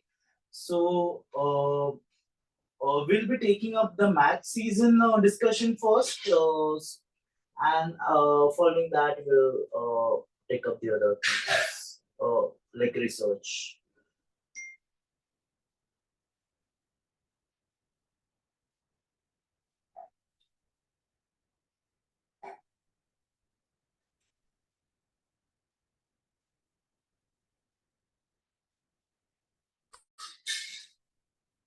Okay, Pratna, do you want to go next, or like is it Shruti? No, I'll go. Thank Okay. you. So we'll keep this brief because we thought we'd include the math season because just for completion's sake, you should know what you're getting into. You should know how like how long the process is, what all you need to do during your internship. So this is an example of the upcoming math season. It opens up June 5th. That's when I think the tokens become available and results will be in March. So if you could change the slide, please. The next. Yeah, so just again, this may not be pertinent for first, second year, second and third year students because a lot of things change every year. Just an example is that this year they've changed the price, the cost of each application. I believe it's become a little bit cheaper, and I think this has happened because OBGYN decided to step out of ERAS, and I think that sort of they forced AMC's hand into, I think, making applications a little bit cheaper. So that's a win for us. The number of signals, I haven't mentioned every single branch, but commonly applied to branches. Last year it was 7 for internal medicine, and this year they've increased it to 15. I believe it's 13 silver and 3 gold. We have tiered signals. We can discuss what that means a little bit later. And last year they removed the hobby section for us, which was not great because we had to. I think some of us used one of our experiences for hobbies because hobbies is sort of a hot topic for interviews. A lot of interviews enjoy talking about it. So this year they added back that section where you can just separately talk about your hobbies. So the next slide, please. Yeah, so I think this is the most important part of this section. It's that in an idea, if you've decided that you're doing USMLE and you want to start residency as soon as you can immediately after internship. I know Ansh and Kea can probably comment on how you can have a faster timeline in this, but this is the fastest timeline that I knew before their timeline. But I would, as soon as you know that this is the year I'm applying for the match in, June end is when I would start being cognizant of what is happening, because this is when you buy your ERAS token. And once you buy your ERAS token and you have that page open up, you can see what your form looks like. You can see what all documents you require. So June end, I would be done with buying my ERAS token. I would finish my internship, ideally, so I can apply for my degree before the convocation, which usually is in the 2nd to 3rd week of July. And first week of July is when I would send out my my first reminder for LORs for my attendings. This was, I think, touched upon briefly earlier, but it's very important to make sure that your attendings know what you did. So I personally, my electives were reasonably close to the match season, so I didn't need them to upload an LOR immediately. But like Ansh mentioned, you can make an account of the previous year and have them upload LORs, transfer that to the next year, or you can request them to sort of keep like a small written version ready with them in their computer. And when it's closer to math season around June, July, you can sort of send them a reminder. And what I recommend here is that keep a document for each elective where you sort of track what you've done. So you can you can send in a reminder as you let them know that I'm applying for this match, and you send them their sort of token for uploading the LORs. But so once you've done that, July, now this is, I'm assuming if you've not done step 2, this is the worst case scenario. If you haven't done step 2, I would keep pathways and credentials ready. That means you should be done with your degree. You've hopefully done your MMC certification as well. And July, I would work on my ERAS CV and my personal statement as well. A little more on that later.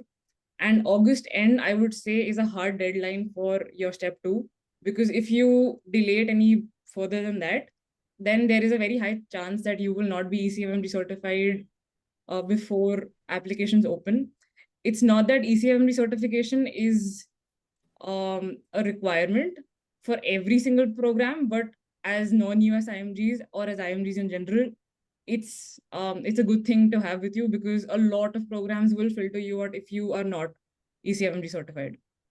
And another thing that I think people get worried about is that, should I start preparing for interviews immediately, or is it okay that I'm taking time with my personal statement, ERAS CV? And I think interview preparation 1 to 2 weeks is all right. I think it's okay if you just sort of start immediately after uploading your CV and your personal statement and your documents, because it's more important to get all of that right as opposed to sort of juggling everything at once. Yeah, could we get the next slide, please? So these are the things that we require. This, again, may be too much information this early in the game, but to be ECFMD certified, you need 3 things. You need your pathways, you need your credentials verified, which the UG officer will do for you, Marathi sir will do this, and you need your first and second steps for this. Next slide, please. Yeah. Documents, again, I'll be brief about this. You need a professionally clicked photograph. Again, I would try to sort of get a professional photographer for this, because unfortunately, bias comes in when humans are sort of going through your applications, and when you have a picture that's sort of well lit as opposed to something that's been taken with a phone camera, it will create a difference. It shouldn't, but it will. MSP transcripts, again, that's something that Marathi sir will help you with. You will have to make it, and he'll print it and hand it to you. And bond completion, this is something that I was hoping others could weigh in on, because I paid for the rural bond. I didn't complete my bond, and I just paid out. And I don't know if you don't pay out. I know that they mention it on your document, but I don't know if American universities factor that in. So that's something that if anyone else has more information on. Yeah, I can chip in over here. So in my MSP, they have written that, the whole 5-year bond thing, because we wanted to pay it off earlier, but UG office does not allow you to pay off the bond until the last day of your internship at the earliest. So out of all of my interviews, there was only one program, and that was for a prelim general surgery. And they asked me pointedly that, do you know about this, or this is in your MSP, and how do you plan to tackle this? And I was just very forthcoming about it that, I'm just going to pay off the money eventually. And I just can't do it right now because I have this much of internship left. And they were completely fine with it, but it was not brought up anywhere else. So I would not personally, worry about it too much. But then it's also the kind of thing where, I don't know if it actually hurt my application or not, because it's possible there were a few interviews I didn't get them because of that little line, but I'll never know. But for the most part, I think it was okay. I think that was the consensus that our seniors had as well. So I think the biggest takeaway, like I said, from this section is, 1, the general timeline, if you want to apply immediately after internship. And 2, again, I think like Kea had mentioned earlier, is these documents, but especially your personal statement. The earlier you start, the better. And if you start while applying for electives, nothing like it, because then that gives you at least a year and a half's worth of work on your personal statement. So another piece of advice I'd gotten on my personal statement, I think there's a slide after this that Pauras has compiled, which I thought was great. But there is unfortunately no fixed format for personal statements. That feels very frustrating, because you have a lot of conflicting opinions on what qualifies as a good personal statement. But the bottom line is that it should be authentic, and I strongly advise against starting with a quote with someone famous, because there's a very high chance that people aren't going to read beyond that, because it's a very common way of starting. And you're also wasting, you have a word limit, you're also wasting space in the sense that you could have spoken about yourself, but you added something else entirely. But I think a good personal statement usually involves your motivation into why medicine or why your specialty, and maybe one incident that sort of taught you a lot, or it could be something from your childhood, could be something about your family, could be a personal event that you went through. There's no fixed formula, but what you should do is, this is something that an attending had told me, that you should get it reviewed by at least 3 people. One, someone who knows you really well. 2, someone who doesn't know you at all. And 3, someone that is sort of like a mentor. And what that means is basically someone that you know could be your parents, could be a close friend. Someone that you don't know maybe could be a resident that you've just started working with. And someone that is a mentor either could be some an attending, or maybe someone even in India that you worked under, or someone who has seen a lot of personal statements and has edited a lot of personal statements. I think having at least 3 different sets of eyes on your personal statement is very useful, because you will be surprised with how much needs to change and how varied people's opinions are. But yeah, next slide, please. I just want to, Pratna's done a fantastic job about the PS, but I just wanted to mention one thing. Your application should tell a story, and your PS needs to fit into that, For example, if like I've seen people talk very extensively about research and how much they love it, and like that's why they want to go to the US, blah blah blah. But there they might have only say 2 research publications, and that too like might be abstracts. The point is that your entire PS has to fit in the context of your research, in the context of your application. So please make sure that it does, because people can see through it when it doesn't.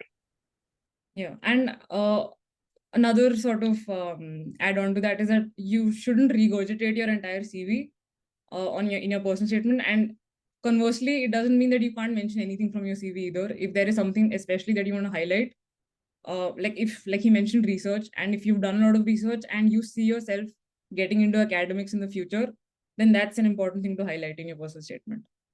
Yeah. Exactly. If I can add, Satna, I agree with you.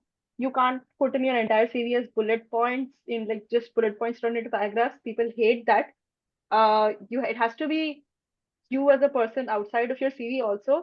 And one more thing, other than the people that she mentioned that should review your personal statement, I would say somebody who can do an English check for you, because a lot of times grammatical errors and syntax errors really piss people off when it comes to personal statement. You can't have those issues, because you have to show to them that you can communicate in English. Absolutely, yeah, 100% agree on that. And actually, then that brings up another point. Should you pay for writing services? I personally don't think you should, because I think the drawback to that is that this company is writing personal statements and CVs for a lot of applicants. You don't know how similar all of your statements and CVs are going to look. So I personally don't think that's a very safe idea, but I don't know if other people have had positive experiences. If not, I would agree with Pratna. Absolutely. Do not pay for like any services related to the match in general. And she's absolutely right. You never know what they are going to give you. And you're just going to, honestly, it takes a lot of time with the personal statement, but you will just have a much better outcome if you do it yourself and it's tailored to your particular application. Yeah, if nothing else, like Kea said, you can always have someone look into it just in the syntax and grammar sense. But yeah, I wouldn't pay anybody money to write a statement for me or write my CV for me. Yeah. Next slide, please. So I will just I will sort of rush through this because this is way too much information for first and second year students. But as you are done with your timeline of getting ECMD certified, working on your CV, working on your personal statement, I would also use tools like Residency Explorer, Frida, to look up what programs you want to apply and what documents they need. So I think an arbitrary sort of cutoff, when you use Residency Explorer, you'll understand this a little bit better. But IMG friendly programs are usually programs that have at least 30% of non-US IMGs in their program. This is arbitrary. It could be maybe 20% sometimes. But most people apply to at least programs with 30% non-US IMGs and above. So programs vaguely can be divided into university affiliated, and community. I would not, there is no hard and fast rule that university is always more prestigious than community. There are several prestigious community programs.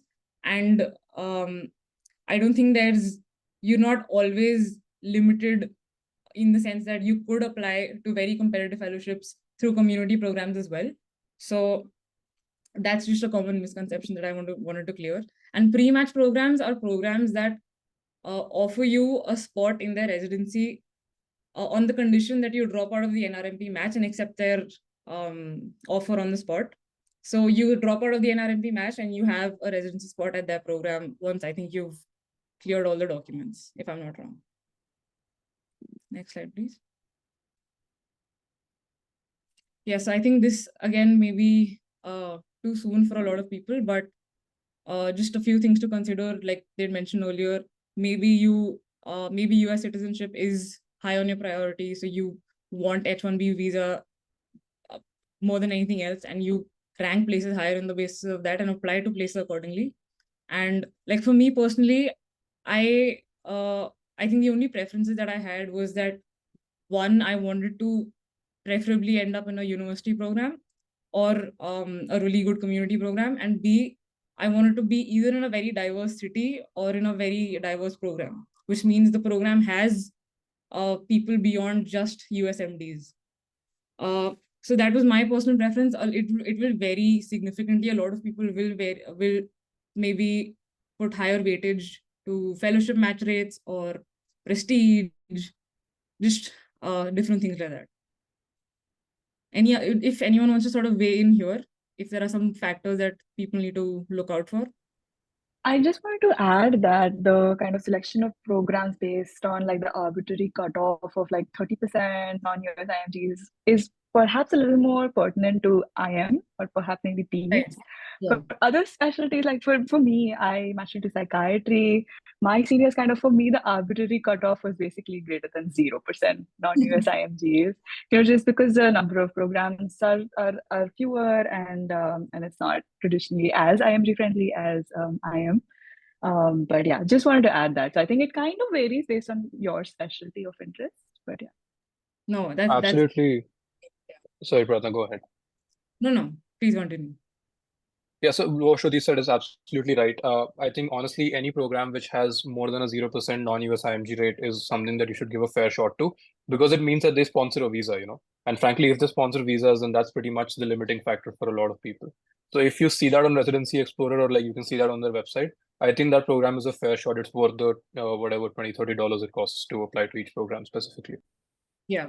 And I think, okay, so just to add a little bit of nuance here, I think, yes, absolutely, considering your own competitiveness, you can, and if you can afford to, and if money is not a rate limiting factor for you, you should go ahead and apply to a lot more programs, even under the 30%. And this, like Shruti and Ansha mentioned, is only for IM. I will say that when you apply to programs with a low non-US IMG percentage, it's good to look up what kind of demographics their residents are from, because there will be programs where they specifically take residents from specific countries or from specific medical colleges in other countries. So you could be wasting your money. So it's always good to sort of make sure what you're paying for. But I think very important that yes, you shouldn't box yourself out either. If you think you're competitive, if you've networked well enough, I think you absolutely should apply to places with lower non-US IMD rates as well. Yeah, next slide, please. So this and sort of the next slide go hand in hand. And I think everyone can weigh in for this. I think an important aspect of what makes a good application and what gets you interviews is not. So I think as Indian medical students, we're sort of used to getting a good score, getting a good rank, and that's usually good enough. In USMLE, getting 270 and having absolutely nothing else is actually not enough, because they look at the entire picture, and if they have to choose between a medical student that's gotten 270 versus someone who's gotten 240 but has done research, has done a lot of volunteer work, has a whole bunch of experiences under their roster, they're going to not, there's no definitive rule, but what I think what I want to emphasize is that a wholesome application is important, because I think especially after the USMLE cheating scandal, not to get into that too deeply, but that will sort of force programs into looking into applications as a whole, because they're still not, I think, done with going through every single person that's given step, and whether or not their scores are still valid. So they will most likely not solely rely on a high step score.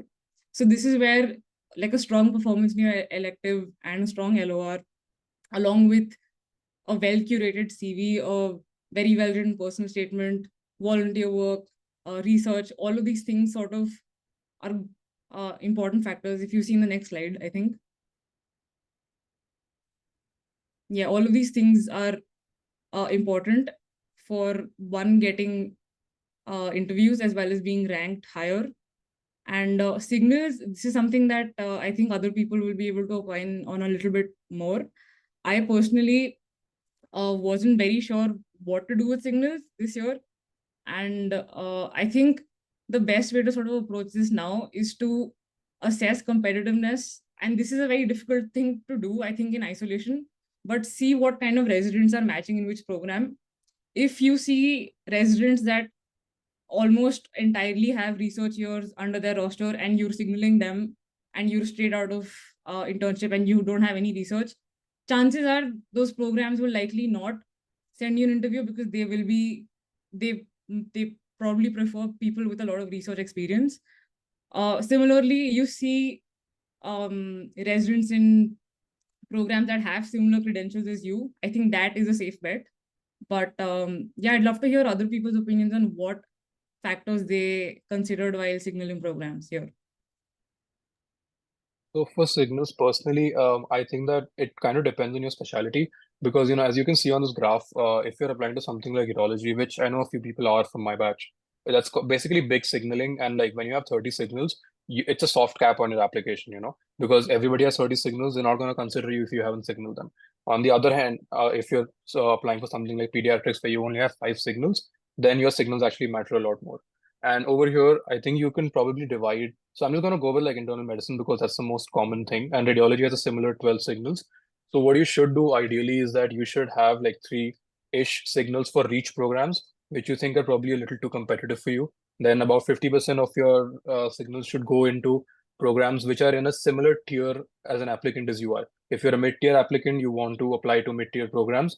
And similarly, if you're competitive, you want to apply to competitive programs. And then 3 or 4 should probably be reserved for like, safe programs, which are probably a little less competitive for you, but you don't want to go unmatched. So you would definitely want to have those as a backup.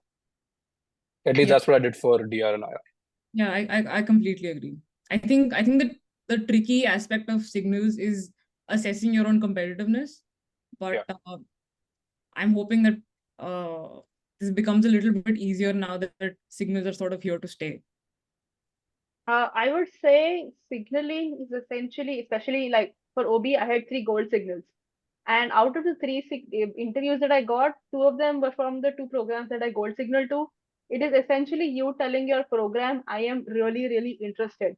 Because you're applying through a common portal and you can apply to as many universities as you want, and the universities get thousands of applications every year.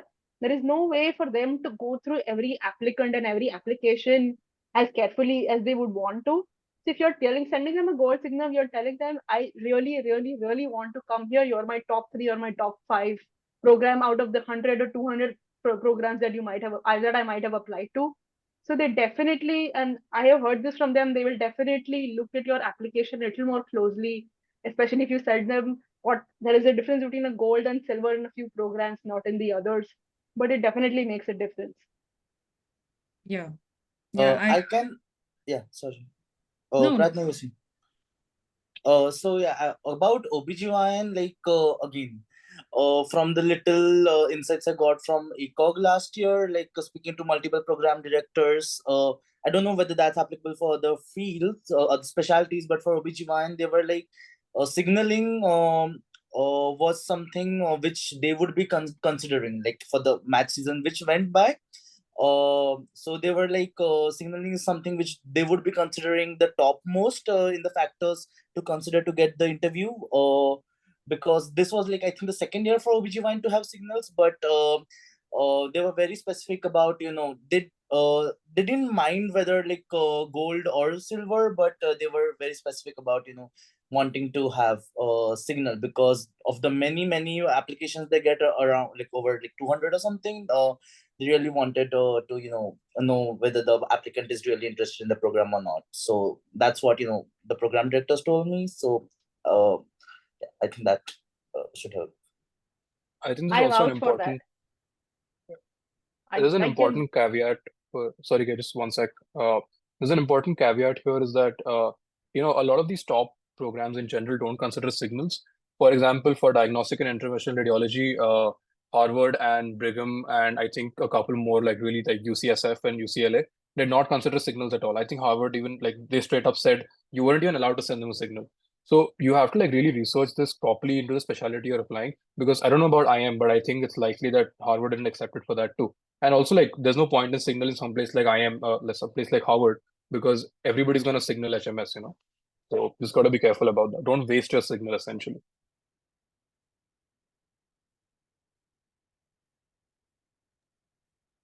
Yeah, so I think just to summarize, I agree with all of that. And signals are essentially a way of you saying that you are in my top 15 or 8, however many signals your branch has. And it could be said that it is a way of sort of ensuring that the application, at least that the program at least has a look at your application, because a lot of the times when filters are placed, is not necessary that programs will even have a look at your application if you don't make it through their filters. But if you signal them, there's a chance that they may at least have a look at what you offer. But that's about it. And if you have any other questions, please reach out to me. I'll drop my email in here. And I think Shruti is taking over from here. Right. And again, these are pretty advanced things for sort of after you submit your application, but I will quickly just go through them. Essentially, it's like September 28th or something like that. You've submitted your CV, your personal statement, and everything's in order, and you're just kind of waiting. So then what do you do while you are waiting? First of all, go on Reddit and look up the sort of Google spreadsheet for your specialty. If you go on the forum our medical school, then you're going to find all the specialties and all the spreadsheets. To me personally, at least, that was pretty useful just to see who's applying to what, and how the interview cycle is kind of flowing, which programs are sending out invites and things like that. The invites will keep coming, like, so the majority of your invites will come in, like, at least from my experience, kind of like between October and November is what I experienced. But some invites can come like immediately after you apply, and some invites can like spill over into like January, sometimes even February, although rare. So just kind of like wait on the invites to come in, essentially. And while you wait, you can research the websites and the departments for the programs that you are particularly interested in, who you think you have a good shot at getting an invite from. Like, a lot of seniors get invites from specific places, and so like there's kind of a repetition in, like, the candidates that come in through especially like our med school, which is pretty well known. And so if you ask your seniors which programs they had invites from, then you can kind of maybe expect some of these invites from these programs. So at least those websites you should know, like, very deeply, very thoroughly, watch all the videos, things like that. Prep for your interview, just look up, there are lists that are put out by like AAMC, I think, that just have questions, and just keep practicing that. Use Zoom, maybe use one partner who's maybe in the cycle, and practice like maybe thrice a week or something like that. It's really up to you what to do.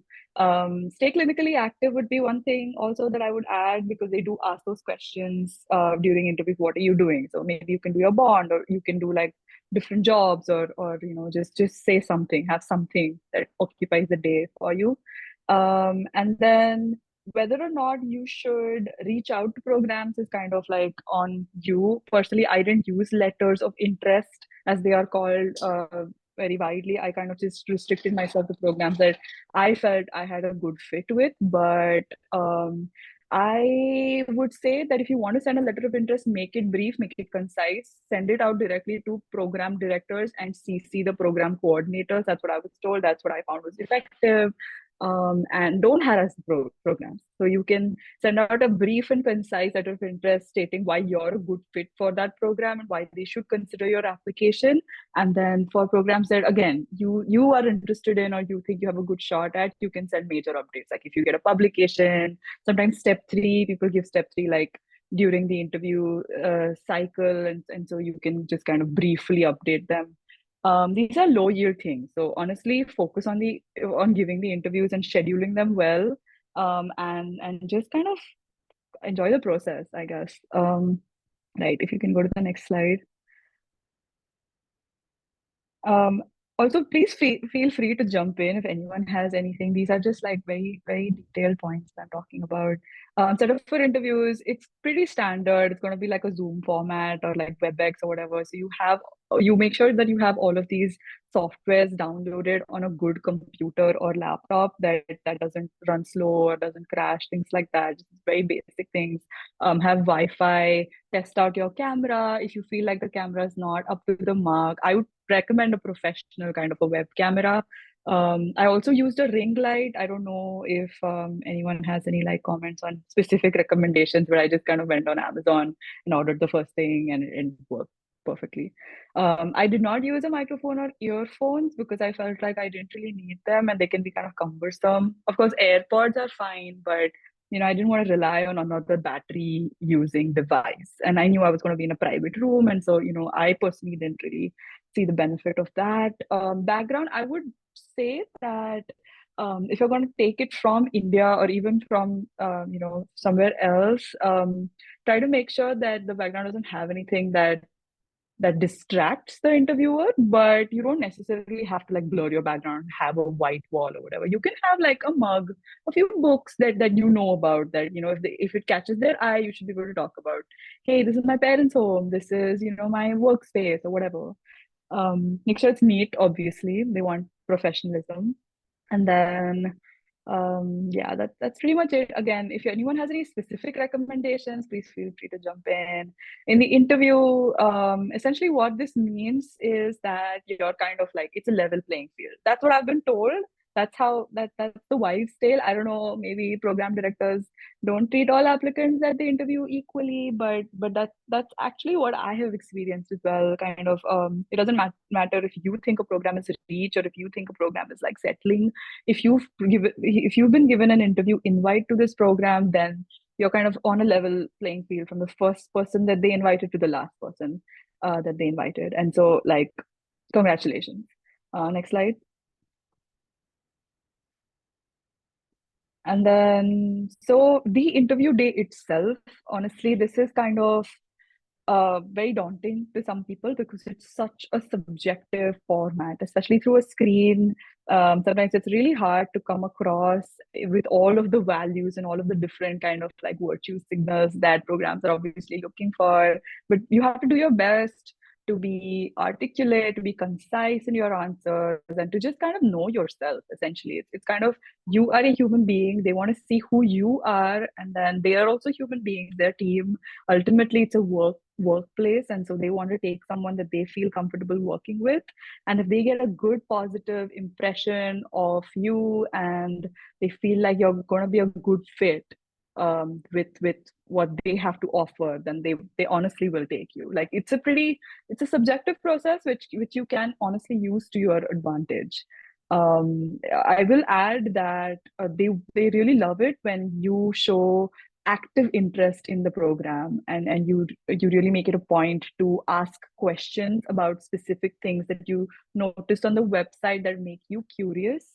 I think that that's a great way, one, to speak and like show that you can speak and communicate, and also to maybe like highlight a few values that you have. Like, for example, you saw that there's some kind of a charity event going on with the program. You bring that up, that kind of signals to them that you value that sort of like community outreach and things like that. Whatever it is to you that you think defines your application you should ask questions on is basically what I would advise. Regional ties, honestly, for international medical graduates, it doesn't really matter that much. What matters is if you do a sub-I in the region or do like some kind of clinical experience, and one of your LOR writers is kind of around that region, that can be an advantage. For some programs, it really is program dependent. I've heard that New York and Texas are two places that kind of have more kind of weightage with regional ties, but I would say that, like, I mean, if you do a sub-I at a place that that says that that sub internship you did well in that sub internship, and they vocalize that it will matter that you worked with them or like you've been in that region, then obviously give that due consideration. Next slide. I just want to jump in real quick. Just so sorry. Just one no, thing. not at all. Do not, Please. right, just don't during your interview, don't shoot yourself in the foot by asking questions which are very obviously Googleable about the program. Like I saw this at least like 5 or 6 times on my interview trail, and not even with the residents. You will feel like you're very chill with the residents because you'll be in a separate like Google room, and then it'll all seem like, oh yeah, they're very friendly. But dude, like the people talk. Do not ask them like basic stuff like what is the salary. Do not ask them the location of the program. Like do not ask stuff which makes it very obvious that you have no idea what you have done and you've just blindly applied to the program. They hate that. Absolutely. That's a great point that I missed. You want to come across as curious, but you don't want to come across as like ignorant. And you want to ask intelligent questions always. All right. So for post-interview, honestly, again, this is pretty low yield in terms of thank you emails. You can send like maybe 2-3 sentences saying that you really you're grateful that they interviewed you, and these are the things that make you a good fit, and then whatever. Just end it with, just be brief. Honestly, what I have learned from this interview cycle is that less is more. And so be brief.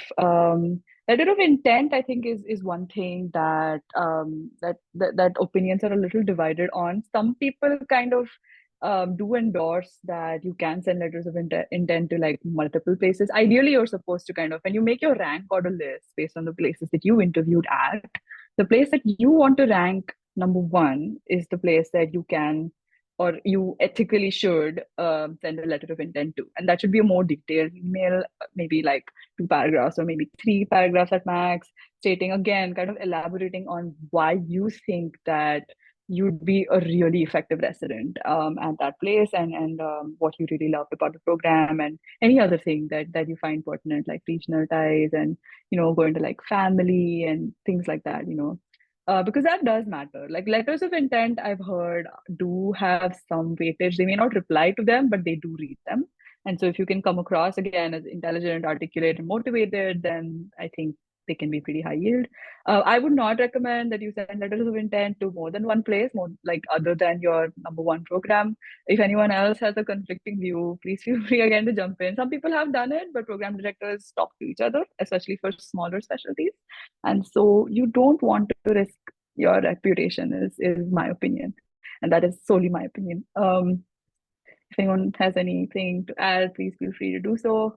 In terms of second look, sometimes programs do have virtual second looks, which I strongly recommend to attend if your interview schedule kind of allows for it, because it is low yield, but that's a second chance to kind of be remembered by residents and kind of just gather some information about programs that can help you determine your rank order list.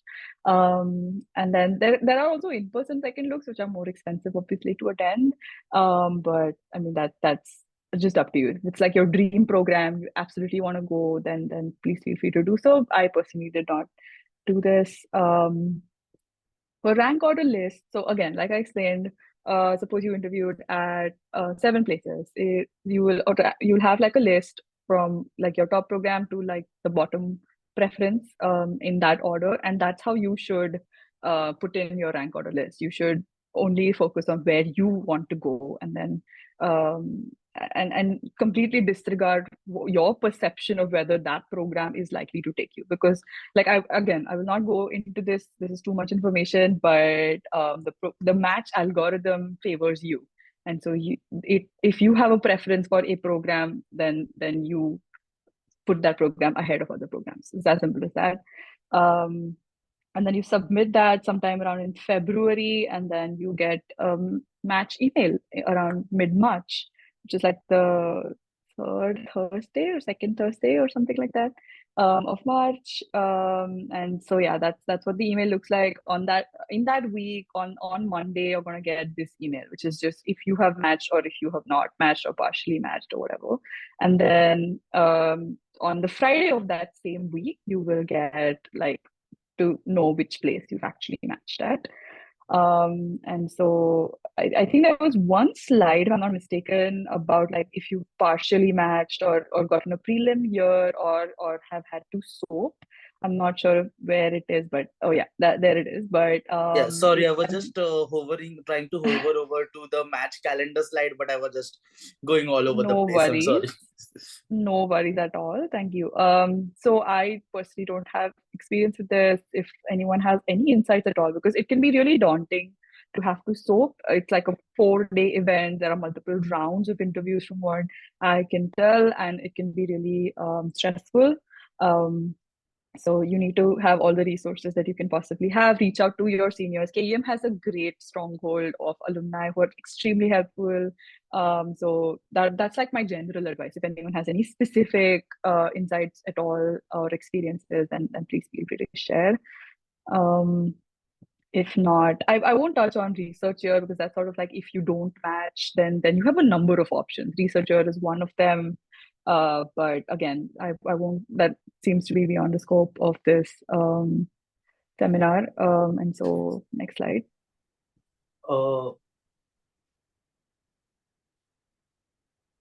I think can we, because we skipped the part of research and extracurriculars, which was supposed to happen. So like, could we go to that first? Sorry, I kind of missed out on some part of the seminar, so I'm not. Yeah, okay, so so do you want me to talk about researchers in general? Yeah. I mean, like, Ansh, would you like to take over for that part? Yeah, I can talk about research in general and research specifically too, but I think in the US. And I think she's also on a time limit, so it's better if like I think she does it first, and then like I'm free, I can hang on later. So the thing is, Anuya had a meeting, so she had to leave. So I think like it will be nice if you could like take up the whole research and extracurriculars part, and like Shruti can add on for the volunteering aspects as well. Perfect. Right. So one thing, I really have to emphasize, see, a lot of people don't understand how the ERAS system works. And this is related to what I'm going to say. You only have like 10 activities or curriculars like you can put in, and that has to include your electives. That's going to include your research. That's going to include your, not your research publications, but you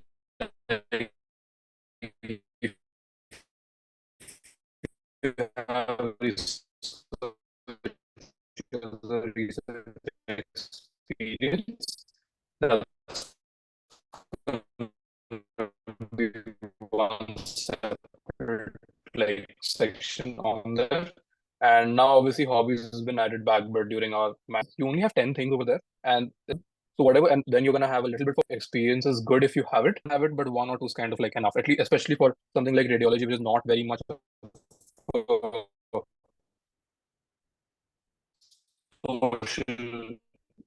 socially oriented field. Not in your MBBS time fall for USMLE or this or that. 90% of that is just with the idea that you're going to add them on your ERAS CV, because very frankly, unless it is something that you've done long term and you can talk about passionately, adding something like organizing a 1-week conference or something is just very meh, to be honest. It just looks like you have nothing else on your CV. I would personally talk about so getting to research, right? This is going to be extremely specialty dependent, because something like say OBGYN or IR, which are relatively research heavy fields and very competitive, you want to do research. Okay, trust me, it's almost a soft requirement to do it, especially as a non-US IMG. When should you start research? As soon as you decide that you're going to go down this path and you're going to go down the specialty. specialty specific research is usually a lot better than having research which is like sort of scattershot in general, which is fine. I mean, you are allowed to explore, obviously, but it's good if you can have a consistent story about your specialty and why you're interested in it and why you're interested in that particular research.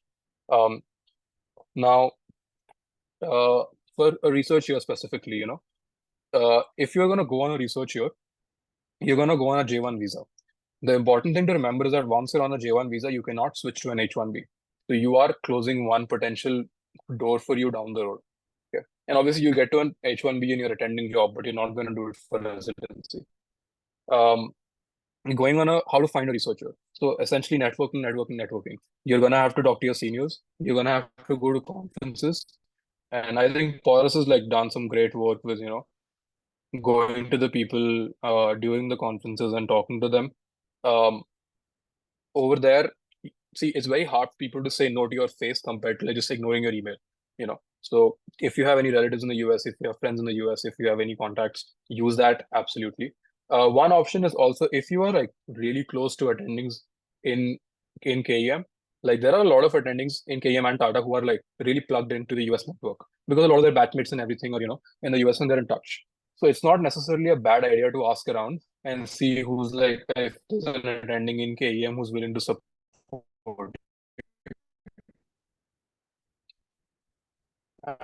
And so researchers specifically, you're going to be affiliated with a university. Now you can either have it paid or unpaid. If you're having, usually you get paid something like around $30,000 to $50,000 on the lower end of things. I know a friend who's getting like 60, 70,000. So that's pretty good.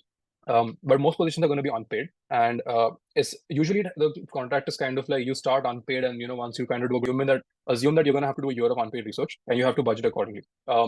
Secondly, what to do during the research year, you have to work hard because ultimately, if you have a research year and you only have like a few publications to show for it, that's not necessarily the best look.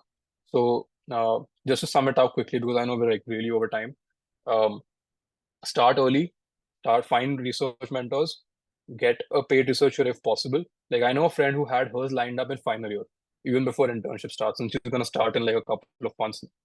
Now, what are the cons of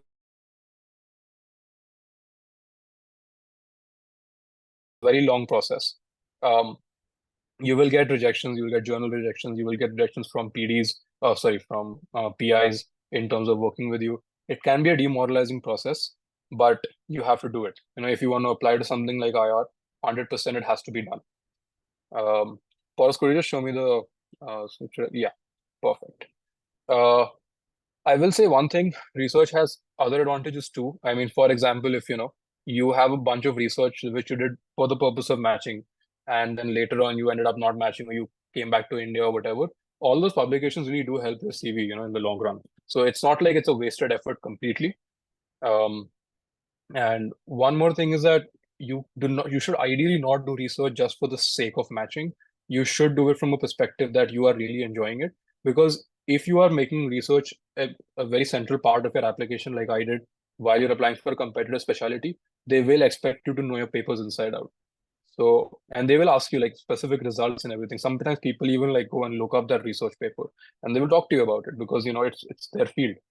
So I would highly recommend that if you're doing research, do it for the right reasons, do it the right way. And I shouldn't probably say this, but avoid doing research in India because it takes a lot of time to get anything done. Like the IRB will take 6 months. By the time your project will end, your MBBS will end. So it's just better to find US-based research if you can. And best way to do that, like I said, conferences, contacts. Cold emailing doesn't usually work, but I mean, you can give it a shot.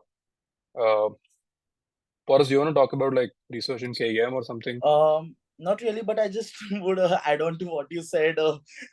By the time your IRB or IC is done, MBBS will end and also motivation might end. And also the fact that, a lot of researches what we do here depends on how friendly the faculty are and, whether they are willing to give you the first authorship, because it matters, like as far as I know. And sometimes even like if there are seniors in your team or residents in the team, even if you have worked the most, they would they would try to get the first authors themselves. the compared to that, like from the very few experiences I've had in the US, they're very open to giving young researchers the opportunity to work, as well as get the right credit in terms of first authorship or whatever, even in terms of presentation. Like literally, my Hopkins mentor was like, I don't like care about the authorship. Put me the last. Put you all students. Keep you yourself as the first, and like accordingly. So yeah, they are very supportive in that sense, is what I'll like say. Just to support Pauras's point, basically US institutions consider last authorship to be more important because that is the final PI, that is the person who's done all the heavy lifting for the actual project. So you can be first author, that's usually a student, but the incentives in India are not the same. In India, last author gets the least bow. So it is kind of it's not an individual's fault, it's the system's fault. But you have to remember that doing research in India is going to lead to all of these pitfalls. Yeah, exactly. Like, I would like, concur with that because, getting the Hopkins internship or whatever, like, elective or whatever, did not come out of like nowhere, right? Like for me, like because I had publications from research here, although they might be daunting, they are like helpful in the long term. And again, the whole point comes back to like, you shouldn't do research for getting publications or getting in some other like materialistic benefits, but like more because you're interested in research and like doing it. Just another point, ultimately, see, if you're applying for a competitive specialty, everybody's going to have research. Even the Americans will have research. Ultimately, what's going to help you match is not just the research and how you talk about it, but it's going to be the attending's reputation and them willing to make phone calls on your behalf. And that is extremely important, Program, like I know at least out of my 15 interviews, 4 or 5 of them were definitely because my mentors called the program director and said that, oh, we worked with him, we love him, and like he's great. So the best way to build that kind of long-term relationship with these attendings is through research, because on electives, you're going to be with them, a month? But like a research year is probably going to stretch out a research month is at least going to stretch out for 6 months. Any project is. So you will be in touch with them over a longer period of time, and they'll probably be willing to make phone calls for you more like in that scenario, much more than just say a 1 month elective. Anyone else from speakers want to add on regarding research and extracurriculars? So for research year, we did have, for the research year, we did have like, Varun and Anuya who were going to like, share their experiences. But yeah, both because we went overboard with the time, so like they had to leave because they were at work. So I'm really sorry to the attendees for that, but I still hope the discussions here like are helping. Shruti, you're speaking. Right. No, just wanted to add from sort of the perspective of not very competitive, like anything highly competitive specialty. I would say that the perspective that I think a lot of university attendings who are involved in the program selections is that they want their medical students to know how research works generally, like what the pipeline looks like, and also why it's important. So, I mean, you kind of have to determine how much research you should know and how much like how much output you should have based on your specialty and whether or not you are motivated to apply to a university. For example, I only had research from KM and from my home country when I applied, but that was received quite positively. One, because psychiatry is not like a research intensive specialty, and a lot of the university programs that looked at my application saw that I basically had the skills to do more research or learn further research during residency, which is something that they like to see in their applications, and they like to have their residents kind of go out to conferences and present. And it's very clinically oriented because a lot of these fields kind of have just in clinical practice a lot of like papers, and they tend to have academic discussions. So if you are familiar with that lingo, then that's definitely an advantage to you. So that those are like my 2 cents, which is something that you can develop based on like your home country research with just maybe in a couple of projects. And so that was my perspective on research as a psychiatry. Let me just quickly add one little tip for anybody who's like genuinely looking to get involved in research. Learn biostats, because trust me, almost every university and every university's biostatistician is going to be overloaded, and they're going to be more than happy to like offload some work to you. But again, the counterpoint is that there is nothing more dangerous than a medical student who thinks they know biostatistics but they don't actually, because then you can come up with very faulty statistics, and that can become like a real problem down the road. So ideally, you want to work with an experienced biostatistician in your field and like get mentored under them. And once you sort of have those skills to do it independently, offer that around. And like for example, I was working with IR, and then I got invited to work with urology because of the biostat skills. And I think that is super helpful, because for relatively lesser amount of work, you can get a decent, you can get your name on a lot of publications.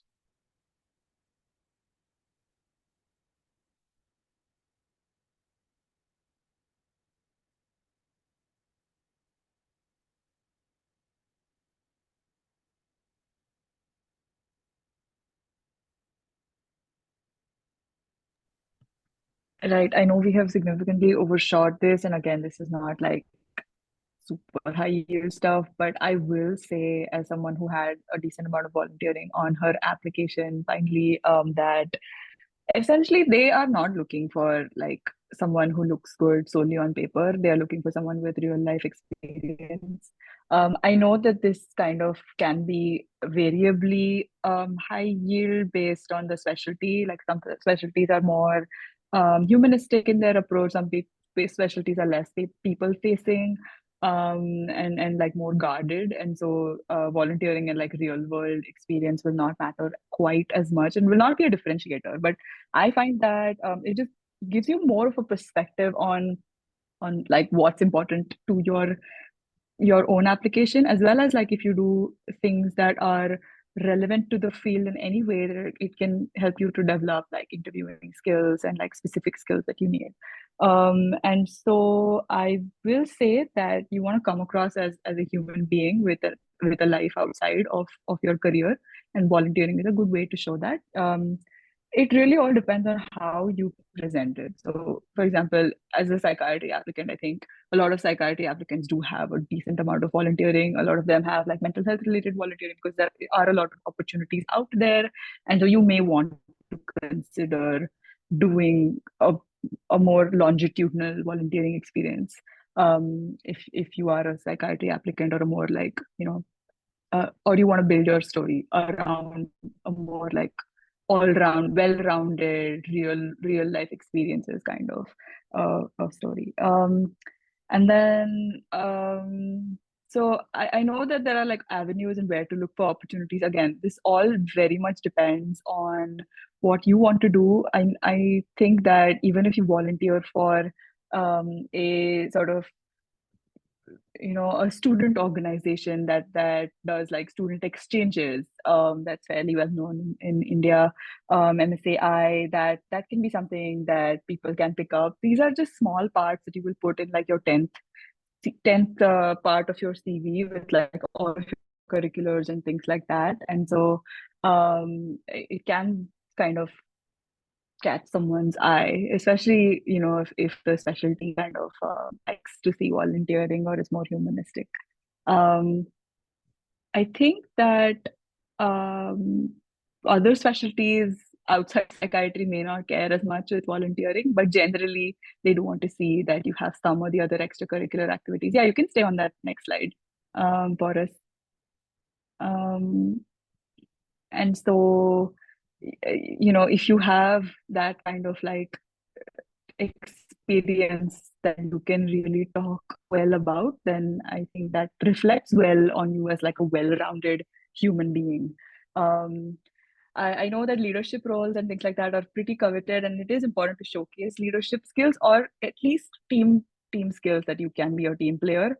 And so an easy way to volunteer is just kind of like get involved with your gymkhana, or get involved with volunteer organizations like the Road Track or MSAI, like I mentioned. There are some like research oriented organizations as well that you can be a part of. I personally really enjoyed my time with Thursday Truth Seekers, which is just it's a really random research collective, but it kind of gave me a perspective on how I should approach research as a student. And so actually that did help me in my interviews, to just kind of like have the lingo to talk about research.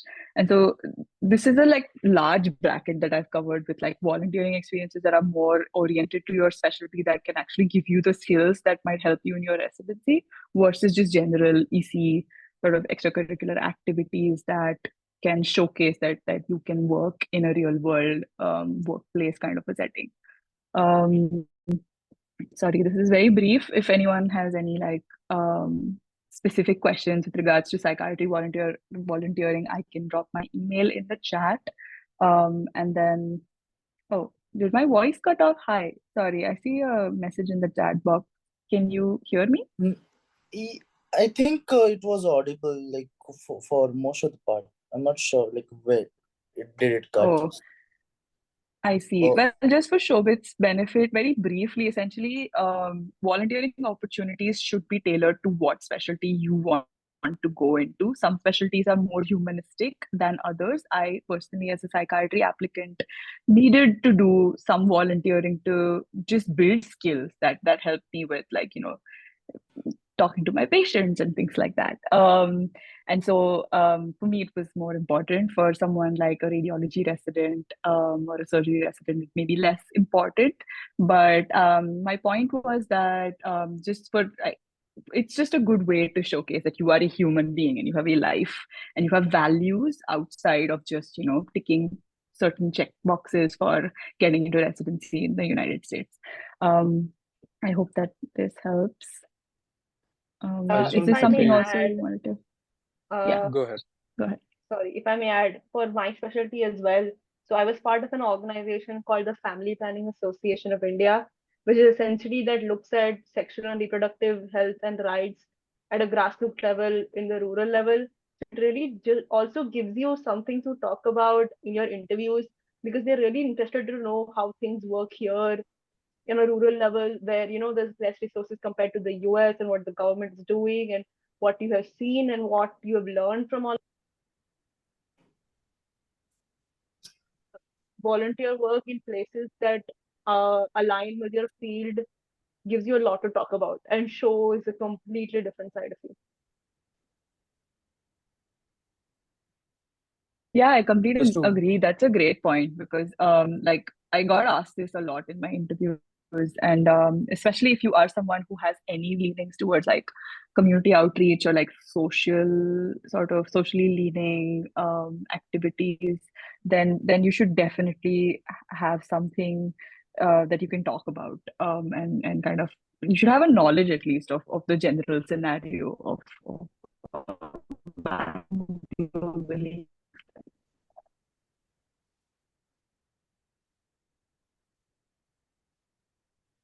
I'll just add quickly something about extracurriculars. I got asked about so I put Fahrenheit on my ERAS CV, like participating in Fahrenheit so that I got asked about that for at least half of my interviews, because it was something I think was kind of unique. Most applicants don't have something like a fashion show on their application. So if there's something which can make you stand out, even for specialties which aren't historically very, like consideration, which historically don't consider extracurricular activities, then that can really help you stand out. And it was a great conversation starter for a lot of my interviews. That's really refreshing to know that, like, generally speaking, in the US medical system, they kind of care about what makes you who you are, like just outside of like medicine and, your application. All right, so I think that covers most of the aspects when it comes to the USMLE journey. We did have some we did have some questions on the group. For the questions like visa and other aspects which could be found on by Google search, and especially considering it is out of the scope of this webinar, so we would avoid taking up that. But some of the other questions have been, I think, answered during the respective sections on research or electives, observerships, etc., and USC and so on. One of the questions which was like I saw is about student exchange programs. So essentially, MSCI does student exchange programs, but that is not in the US for us. So probably that does not count so much. But again, like research, it could be a a way to go forward, or a connector between things. As of now, when it comes to tie-ups in our college, KEM or GSMC has recently signed a affiliation or partnership with UCLA, that is University of California at Los Angeles. So but it is still in the very initial phases, to my understanding, and on talking with faculty, where our respected dean ma'am, Dr. Rawat, and Dr. Nitya Gupte ma'am, and are handling the process, as well as Dr. Sanjay Bindra and Dr. Archana Bindra from the US. So again, it is like at a college level, the formalities are still in the process they're in the process of deciding of how things should go and the logistics of it. So, but they have told that they will be informing about it in time to come. Other than that, we don't have any other affiliations or tie-ups, but many of the universities, to my understanding, in the US are open to setting up such affiliations, or or tie-ups. So maybe one of you could take the responsibility and take the initiative to start those, to form those tie-ups for for our future, for our juniors. Sorry. Other than that, so there are two questions which I would say at the same time, because they are connected. So how shall I increase my chance of matching if I am applying 1 to 2 years after 1 to 2 years of graduation year in pediatrics with observerships? And another question was, how shall one go with matching in competitive specialties like surgery? And is it necessary to do research here for all competitive specialties? And if yes, how to get paid once? So a part of it has been answered, but still bringing that up, if any of the panelists want to answer.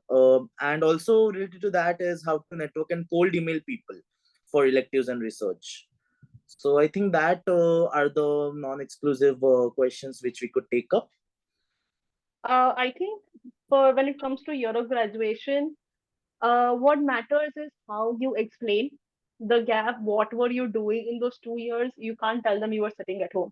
If you have something to show for it, if you have gained some sort of experience, you were doing research, you were working at a hospital, you gained some experience, you learned some new skill, it makes a lot of difference. In fact, it turns that what potential green flag, a red flag that we call it, it turns it into a green flag, because it means that they have a more skilled resident potentially joining their team.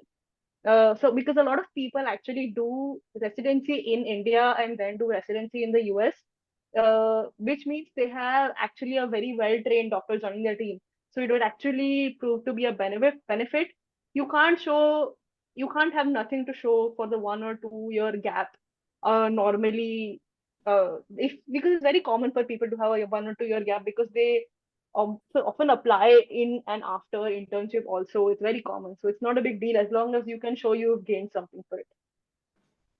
Yeah, any year of graduation less than 3 is really not going to be an issue. And even with 3, like only a few programs filter you out. Once you start getting into year of graduation more than 5, then that is when you sort of start getting into red flag territory. But I would really not worry. Like 1 or 2 years out is completely understandable and reasonable, and is the case for like 95% of IMDs probably. I did just kind of notice that the question also did include that they solely had observerships. So based on that, I'm assuming that they kind of like they're afraid that if they decide too late and they miss the electives and then they have to do be resigned to doing observerships, that can sometimes come up as a concern, because if you don't get hands-on clinical experience, that can be flagged. I won't lie. At least that's been my experience in psychiatry. I would try to get externships. I think that agency-based hands-on clinical experience might be a way to offset some of that. And then, so I think I know somebody who kind of applied with solely observerships and not much else on their CV, and then they didn't get through. And then the next year, they tried to distinguish themselves through research. And so they didn't do a formal research year, but they did a significant amount of research and racked up a few publications and really networked with the field, attended a few conferences, things like that, and they had more success and they were ultimately able to match psychiatry. I don't know if that helps. If you have any specific questions, please feel free to ask follow-ups. Is the person who asked the question there, and do you want to add any follow-up question for that?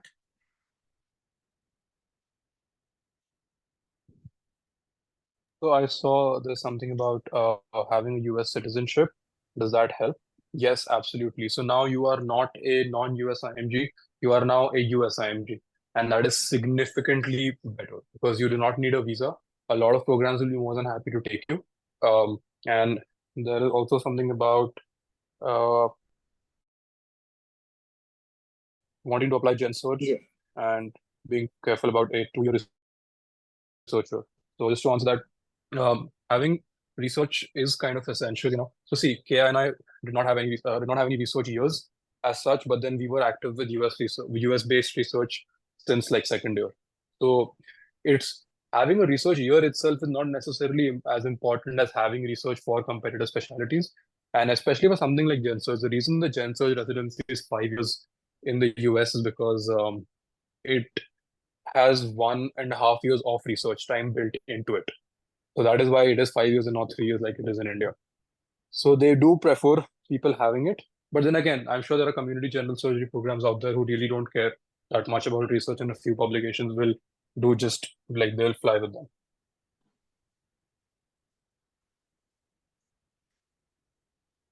And again, if I may add, sorry, go ahead. Yeah, sorry, please go ahead. I was going to ask the next question. Sorry. Please go ahead.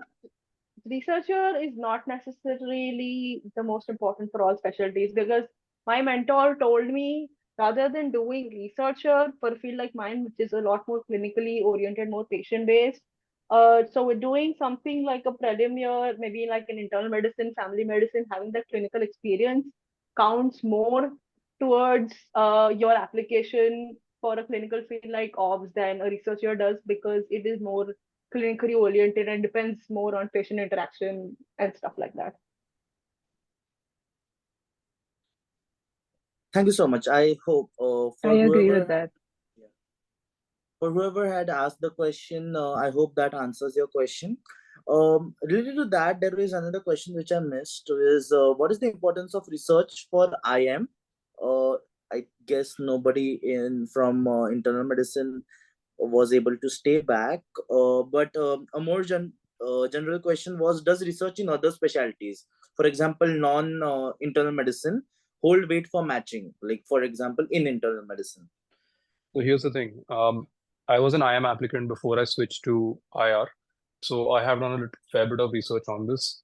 So here's the thing. If you want to go to like a top 20 or top 30 academic program in the US, research is good to have. Like they will definitely prefer you if you have research. Okay. If you're looking for, there are community programs out there who are more than happy to take you, and they will really not care about research. Not just community, even mid-tier academic programs will be more than happy to. But I will have to say that if your aim is to match into a ivory tower internal medicine program, then having research is good. And the second point is that a solid IM program also usually has good fellowship match rates, and fellowship is definitely a game of research. So the second point kind of becomes that for most people who are going to go from KEM, they're not going to become IM hospitalists, okay? Almost all of you are going to end up doing a fellowship in cardiology or GI or rheumat or something. So if you end up going to a program which does not value research very highly, you're not going to have research opportunities in residency, or at least it's going to be limited relative to like a top tier program. And when that is the case, then you are again stuck with the same problem for fellowship applications. So consider that long road very carefully before like you jump onto the bandwagon of research. Really isn't that important. It's not important for some programs, but for the programs that most people want to go to, it is really important. Thank you so much. I believe that question was from Ansh. He's probably uh, not there, but yeah. Alicia has a, follow-up question for Shruti. I did So see even that. sorry, Yeah, so essentially, in a nutshell, you're right. An Shruti, sorry externship. to interrupt, but just for Oh, the purpose of sure. the recording, could I just read out the question? Oh, yeah, sorry. Sure, Yeah. go ahead. So the question is, so even if it's an externship in a not so good institute, uh, would it be good rather than observership in mid-tier or good institute? What would be preferred? I think that's what she means. Yeah. So, broadly speaking, I think that clinically oriented specialties like IM, PEDS, psychiatry want their applicants to be familiar with how the EMR works, how to write notes, and like how to interview patients and do physical exams and things like that. And so you have to have some hands-on US clinical experience on your application. I feel like that's kind of a non-negotiable because their med students, like the American med students, spend a year of just doing that. And so and then some subis. And so you don't want to fall behind that crop. But the LORs kind of may not look as good from the perspective of getting a letterhead from a big, academic institution. My advice would be, if you can get a mix, you can get like maybe a Cleveland Clinic or other observership, and then kind of also have a good amount of hands-on clinical experience at maybe even no-name clinics or smaller hospitals. That gives you the confidence to work in the US medical system.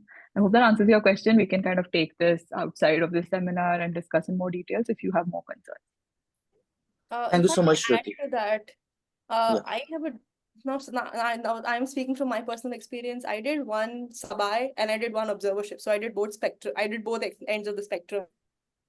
I agree with you. Some sort of hands-on experience is important because eventually when you join as a resident, you will be lost in the first 2 months if you don't have any hands-on experience. But if you have that 1 or 2 months of hands-on experience, then if you want to improve your CVs, any clinical experience in the US makes a difference. Depends on how you put a spin on it. For example, my observership, my hands-on experience, my sub-I was on the labor and delivery floor, which requires hands-on experience. You can't observe on the labor and delivery floor. You need to experience it to actually learn from it. My observership was on the gynecological oncology department. There, even if you're not doing anything hands-on, just listening to attendings, talk to patients, understanding end-of-life care discussions also teaches you a lot of things, even if you're not doing hands-on. And if you're able to put that positive spin on it during interviews and explain it to them, it will make a lot of difference. Because I got very good LORs from my observership also because they saw that I have the knowledge to it and that I could express what I have learned from it without actually participating in patient care. So all of that discussion, understanding how to talk to patients is also very important, which you can learn from places like these, because oncology is a lot of discussing with your patients and making them understand what the situation is. Absolutely. I think that's a great and very nuanced point. That's a good point. I think that answers Alicia's question. If there are any further questions, like just a couple of one or two other more questions, we could take them and like please turn on your mic, like unmute yourself and like please ask.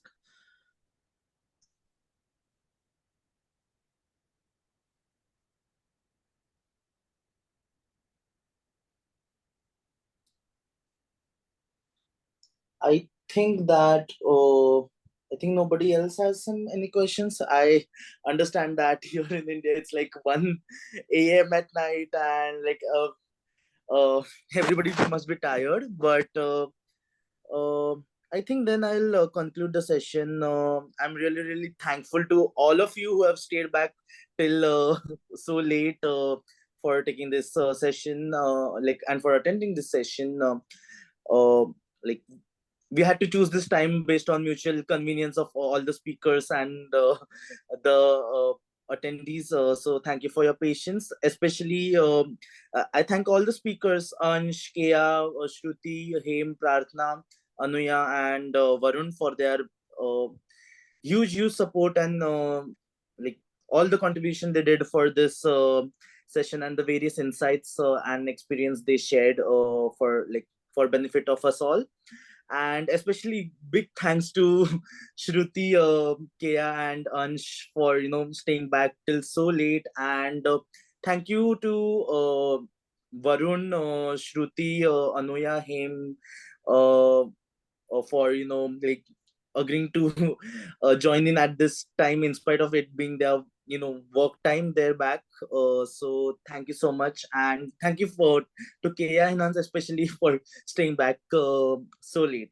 Overall, I believe that this was quite a beautiful discussion, and like as like our panelists were discussing before everybody joined, like this year KM had a very beautiful math cycle results. So like yeah, and it was really great to have such insights from like so like diverse stories, like everybody in their like different years of in or after MBBS, and like different specialties and so on. As far as peers is concerned, pediatrics is concerned, the seniors who have matched this year weren't able to join in the session, but have told that if anybody is specifically interested in pediatrics and has some questions, they can reach out to them. So if somebody is specifically interested in pediatrics, please reach out to me and I can share their contacts. And yeah, that's all for the day. And thank you so much. Have a great night or a great day ahead. Thank you, Pauras. Thanks for organizing this amazing session. I hope you take care. Thanks, everyone. Thank you, everybody. Thanks, Pauras. Thank you so much. Thanks, Boris. Thanks, Kara. Thanks, Shruti. Bye-bye. Have a nice day. Bye. Thanks so much. Good night.